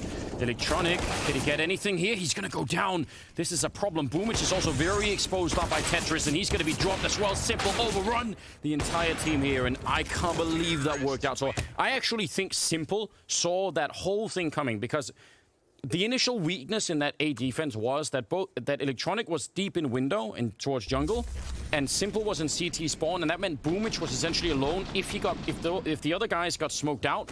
So I think Simple moved into the bomb site to try and stop that from happening, but he missed that one crucial shot, and then they were on him. Yeah, and Electronic as well. Just yeah. If there's that shot from Simple, maybe Electronic has just that fraction of a second more to reposition and to get ready for that push, and instead he's just caught out in there. Brutal turn of events, but FaZe Clan with the trigger pull, they're just getting in there. Simple going for the hero AWP in this round. It's a eco for everybody else. And well, this is just a full-on gamble. FaZe. Now, Na'Vi set up as if this was going to be a B rush from FaZe, the same way that Na'Vi played their anti-eco. We said earlier, feels like a vintage Na'Vi game. If it is, Simple is going to win this round. I'm saying it now. Just the way it's going to go. 26 kills so far for him. It would be a classic. An absolute classic. Well, he needs to complete it. He's got 4 2Ks, 1 3K, 1 4K. He's missing the 5K for the bingo. So, okay. Just got to get it going. Collecting those numbers. It just has to get the ace. Boomich is set up with a Zeus. I see people try this all the time under the B hallways, and it never seems to work. When they're flying out above you, just doesn't really seem like it's doable. Simple's rotating the wrong way. So Electronic, C set in hand. He's going to have to do more than that, unfortunately. A lot more. Nearly does. That's really dangerous. Now, unfortunately, he's really isolated. And the backup is still pretty far away. They've managed to isolate Olofmeister, and FaZe are slowing this down so much. I'm not sure they realize that they have an advantage at the moment. There's Electronic. Double kill, and FaZe just frozen on the other side. Not able to help out the mid part of the push. They try and get it done, but the bomb, it's finally being planted. It's very, very late indeed. 2 on 5 here, and FaZe might have thrown what's left of this half away here. Brokey and Carrigan, 2 on 3, falling down below. They know where he is, and they know where Carrigan is as well. Brokey 1 versus 5, and they're all coming for him. Pretty good AWP. He gets another no-scope, but it's just... Eventually, he's just going to run out of time there. Really impressive stuff, but it's going to be 13 for Na'Vi, and they really had no business winning this round. No, they really didn't. But again, I suppose it's fitting that when you say that Simple is the one who has to step up, guess who is there to be the hero? But Electronic... Again, you know, it's the right hand and the left hand of Na'Vi. It's true. Electronic, the monster with that CZ, couldn't have asked for a better gun, couldn't have asked for a better spot to be in. Just locking down that connector. And yeah, that is such a frustrating round for FaZe Clan to lose. When Electronic gets the first kill in middle, the 3 people that are pushing the other side, they just have no impact on that round for a long time. Oh, what a shot! Yeah. Collateral. Brokey's out of control. Collateral on Bit as well. Bit down to 17 health, and now Boomich is at risk. He's going to get dropped on in a second here. He needs to do the damage. Only the 1 for 1. Yeah, Bit. Pretty good return. That's important. He's low on health, though, and they're being forced all the way back. But again, this is looking really good for FaZe in terms of winning rounds. They've got the setup for it here, surely. Got to be careful for that CT spawn position. I don't know. Could they try and go for the boost? Molotov... Electronic and Perfector are out there. Bit is going on a long flank. And again, FaZe take a long time to put the bomb down, but they finally got it. And it is a really open plant here. And Brokey is aware that there could be a flank from Palace. Yeah, but timing is everything, Does isn't he watch it? Oh, misses the shot, but not the follow-up. He is really playing a lights-out game. Burst fire, no scope. He's just got it all lined up right now, and they're backing out. They want to save these guns. That's going to be FaZe tying it up, 13-13. And Na'Vi are really, really worried about the economy, and I don't blame them. Well, it wasn't Twist who took over the map. But, I mean, you know, you had a few chances, you know, 1 out of 3, right? But Brokey showing up and being the hero that FaZe needed all along, especially when he's suffered so much criticism. Well, you know, some deserving, right, in terms of experience and what he can bring to the table in such a star-laden roster. And yet here he is, and the key map pressure is on, and he is going at it against Na'Vi. That's a disgusting shot in the middle. He's almost tied Simple for op kills. Simple's at 14 op kills. Brokey's at 13. And so it is definitely just high impact work, and he's getting these opening kills as well. That's the main thing with Brokey as well, that value that he brings to the table with the op. 4 opening kills, 1. And a good reminder to get those tickets there. Imagine this stuff, but in the arena. With all the people, you know. That would be nuts. That's what we need. It's almost like you forget, though. I mean, the first day that we get back, it's going to be like the first day that we ever did it. It's going to be a weird feeling being back in an arena. Yeah, all of the energy all stored up over the last it's going to be year so or insane. so. Utility damage. Electronic has weirdly managed to get a whole lot of it. Hard to say why that is, but not bad. 13-13, all tied up. And it's very likely that the economy for either team is going to what really makes the difference here. I mean, that might decide the game. Some money on a couple of FaZe members, not that much on the Na'Vi side. They need to win this round. And back into the defaults. Once again, Rain playing very passively. This time it's Brokey watching his back with the AWP, just making sure that Na'Vi can't get aggressive at top mid. This time, however, Boomich, is he going to go for the peek? Yep, there's the flash peek into ramp, getting that information. Twist, of course, going to communicate that over to his teammates. But without seeing anybody in ramp, you can see Electronic is rotated over towards B. Him and Perfecto ready to lock down that part of the bomb site, and, well, the bomb is rotating over there for FaZe. This is going to get dicey. Maybe. Because there's still a minute left, so I mean, Na'Vi are making the right call at the moment. But the question is, will they keep believing that? It seems like they will. Nade a little bit preemptively. 48 seconds. They got the right idea. They got the right defense. Can they actually defend the bomb side? What an entry from Olofmeister, taking down Perfecto. Bit caught out in the open. He's going to go down. Electronic not getting the spray, and he drops as well. Yeah, simple. Don't face him. It is not worth it. Get the bomb down instead. They're going to have to pack it up. FaZe on 14 rounds. That entry is so good for Olofmeister. It's unreal. 2 kills for Olof, and this is the one right on the edge. Absolutely unreal that he gets that headshot on Perfecto. Yeah. Olof, man, it's just, he is a gem. I mean, there aren't many players with his pedigree, or just no players at all, who can just take months off like that, come back, and it's as if they haven't missed a day. It's unreal the level that he's playing at right now for FaZe Clan. He's going up against one of the best teams in the world, and yet he is still here getting these entry kills. Yeah, it's very, I don't know, it's very hard to explain how that works, isn't it? He's unique. I was talking about his Maniac. We're like, who else could do this? Could anybody do this? Maybe taking 2 months off is a good thing. Maniac's like, no, he's just unique. And it's like, yeah, probably. Forrest in his has same kind of quality, I think, but it is really hard to do. 14-13. Yep. Pressure's on. It is definitely on. Is this just a classic Na'Vi, though, where they're going to go down into the lower bracket immediately at the beginning of the tournament and then just run it all the way back, just continue powering up? Well, I picked FaZe for that reason. I was like, you know what? You saw it coming. You know what was up. I was like, you know what? Classic situation. So I was kind of banking on that. I don't know if that's still going to happen because any misstep right now, and it's all done. So no calling it early here. No. 14-13 though. You're going to be hard pressed if you're Na'Vi now because what? You're on an eco essentially. You got no money. You've got what you managed to save last round, that AWP and that FAMAS, and then the rest of the team are ecoing. So you're playing for overtime now. And pressure on Na'Vi. The loser is going to be meeting G2 in the lower bracket. That's wild. Yeah, not a good time for anybody. Although FaZe played G2 really close last time. I think they're only strong. They're even stronger now, FaZe Clan. So G2 are gonna have to strap in. But like, Na'Vi don't want to play G2 either. That's not a good time. It's definitely going to be a tough lower bracket run for sure. I mean, it was bound to be anyway with the teams that we have at the tournament. So, 28th round. Here we go. Olof taking a bit of a peek. Simple's got that AWP, and he's playing pretty forward on the A ramp. Hoping to catch someone over on that side, but it feels like FaZe are happy enough with what happened at B last time. Might want to try and do it again. Jump. Not really catching anyone. And they're not set up for an explosion on B. They're just testing it out. And Na'Vi really only know anything about what's happening on that A ramp at the moment. Don't have a lot of info otherwise. Oh, gonna go back down middle. There are 2 CCs in play. One on Electronic, one on Bit. And this is still a dangerous round.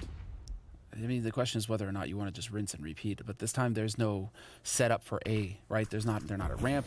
Look at what they're doing instead. They're using Carrigan just as an anchor in the connector, and then they're going to try and go B and hope that he can catch people rotating. Oh, but the smoke, it fades right behind him. Carrigan is down.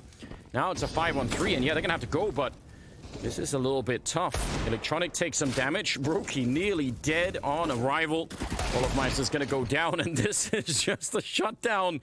Oh, man. FaZe maybe overthinking things a little bit again. Yes. We've seen that in the past as well. Tied up 14-14, and not just Na'Vi winning the round, but they get to save the AWP from that they brought in, and 3 AKs on top. So ridiculous. Okay, so that was Rain on short. But again, it's just a bunch of individuals not really putting themselves in a position to be traded, right? They're not. This is why you see teams, and this is why I say, you have that emphasis on moving as a death ball, as a unit, so that you're not just getting picked off one after another like that. So you're not just getting shot in the back by pistols. You're actually in a position to control the guns and to make sure that teammates aren't getting caught. They're going to go fast. They're going to try and see if they can run it down. Simple, he's already got the one. Tries to get that flick. They know where he is, but does that really help them? What a shot from Bit. That worked out just fine. Creeping onto the bomb site. Carrigan hoping for an angle, maybe against Electronic. If he backs up too far, he could be dead. Bit of a flashbang. He really needs it, but they don't have a Molotov to push him out. So Electronic, he's just controlling that angle really well. Finally shows himself, but this time Carrigan is flashed instead, and they're holding on really well here, Na'Vi. 15 rounds on the board. They've almost done it. This is really scary, but Simple dropping 30 kills now. Triple in that round. They just need one more round, and it's all on this here for FaZe. They don't get the bomb plant. They don't have any money. Oh, no. Oh, it's rough, isn't it? I'm really wondering what's going on with the FaZe side of things, you know? I mean, they're slowing down. They're their own worst enemy. It's a mental issue right now with FaZe. They're not committing into these bomb sites with the same verve that we saw at the beginning. There's Robound watching on high. I feel like it's very tricky because there are some teams where doing half an execute and slowing and letting them make mistakes is super doable. But Navi are they're themselves a very patient team. They're probably not going to give you that. So I wonder if FaZe played the same style against a G2, maybe. That could be happening. That might actually work better because I could see G2 sort of, you know, getting a little bit jumpy in a 4-on-4, not quite after plant, but, you know, like they're on the A side. What do we do? Oh, someone check, you know? But Navi are just really good at keeping their cool in that scenario. Electronic is in the middle. They only have pistols on the FaZe side, trying to push it into overtime. It is very unlikely. They're going to go straight for a B split. Perfecto in a lot of trouble back here with the AK, but he's controlling it. Bit is there to help out. This might be it. Bit with a double, and he wants more. He's going to get the triple, and it is all done. 16-14 as they send them down into the lower bracket to face off against G2. What a struggle for Navi, but they made it happen. They did stand tall in the end. Simple leading the charge as he does. 31 kills at the end of that map, and really just a big reason why Navi were able to stick it out to the end. He saved their bacon so many times, but Electronic had his moments. Bit, Perfecto, Boomich, everybody, it felt like they all came together there in the end. But what a game. I feel robbed for FaZe, though, seriously, because at that point, I mean, you get gifted. You had to get those 2 rounds. We saw the Brokey. We're going to call it that from now on. So the double Glock, burst kill to clutch out the pistol. And then Twist after that with his own clutch. You think it has to happen now for FaZe. You feel robbed, but I had points riding on it. I want at least half a point for how close that was. I feel like that's reasonable. Des, the thing is, what do you think? I also had Navi, Anders. I still win, but I lose, but I win, but I lose. Just the way it goes. Take it away. My God, can we mute his mic or something? Yeah, Come on. I mean, we're all winners here. Up on this desk as well. Definitely James Banks too in the green room. I'm sure he's very happy with that result. But it was an absolute nail biter in the end. Na'Vi taking the win in their opening matchup, and they'll be pushing FaZe down into that lower bracket gauntlet for one last chance of survival here at the Blast Spring Finals. And I think we've kind of got to give it to FaZe. We weren't really sure what to be expecting of them coming into this tournament. Even though they don't win this series, they're still looking pretty solid as a squad. I mean, the least we can say is that it was a decent showing from FaZe and that they almost had Navi in the best of 3. Now, we can take a little bit of time to argue whether or not that was the A-class Navi. Probably not. But if you think about this game on Mirage, I mean, the CT side starts quite good for FaZe. We mentioned Rain. Once again, he kind of transferred his form from Dust 2 over onto that first half of Mirage. He was doing a very good job on the A side. Unfortunately, as we can see on the stats, he cooled down on the second half. You have FaZe that is moving across the map. They are trying different setups. They keep Navi guessing.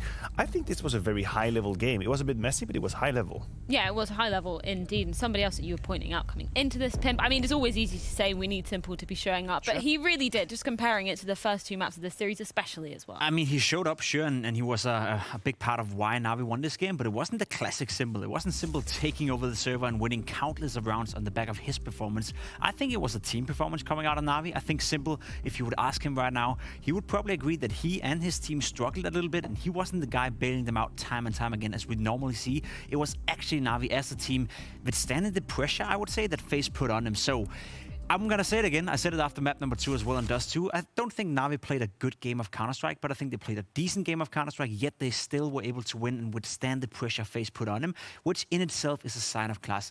Navi normally don't play too well in the first game of a tournament, and this time around, they end up winning a game where they didn't play well, which for me, at least, is a positive sign for the rest of the tournament. Yeah, maybe they're trying to break that tradition, at least. But you were highlighting some of the mind games that were going on throughout the third and final decider map. And we're going to throw it back to round number 11, where we're seeing some nice stuff from FaZe. Yeah, an interesting round, a complicated round from FaZe and Navi. We'll see FaZe being quite aggressive in that round aforementioned. It starts with Olofmeister doing that jump towards Catwalk, finding the kill, 5v4. Then we see that push coming in from Twist and Rain down the A ramp. What it says for FaZe is that it sends the wrong signal that B is going to be the point of attack.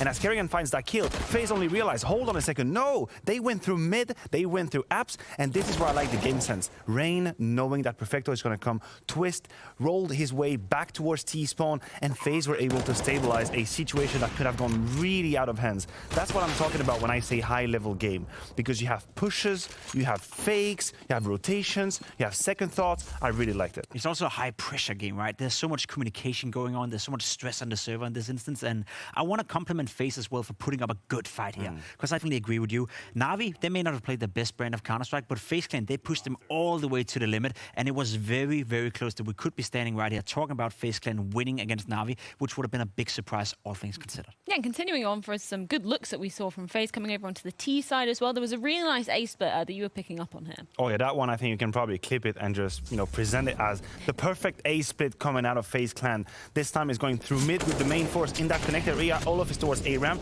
We see Electronic unable to find that first kill. Then Simple is under a lot of pressure. He's getting pressured by the utility as well. Boomich has 2 angles to hold Ken out. The trade is perfect onto Simple. Brokey holds Catwalk, and then they find the last kill. It took them 9 seconds to put together the perfect A split. So really, we're standing here giving a lot of praises to FaZe, which is, I think they put a good fight, but Na'Vi were able to stabilize. Yeah, do you feel like there was a particular reason why Na'Vi were able to stabilize? In the end, sure, it was an incredibly close, another 16-14 scoreline, but what was the key difference maker for the squad here? I feel the composure of the entire team. We often find ourselves up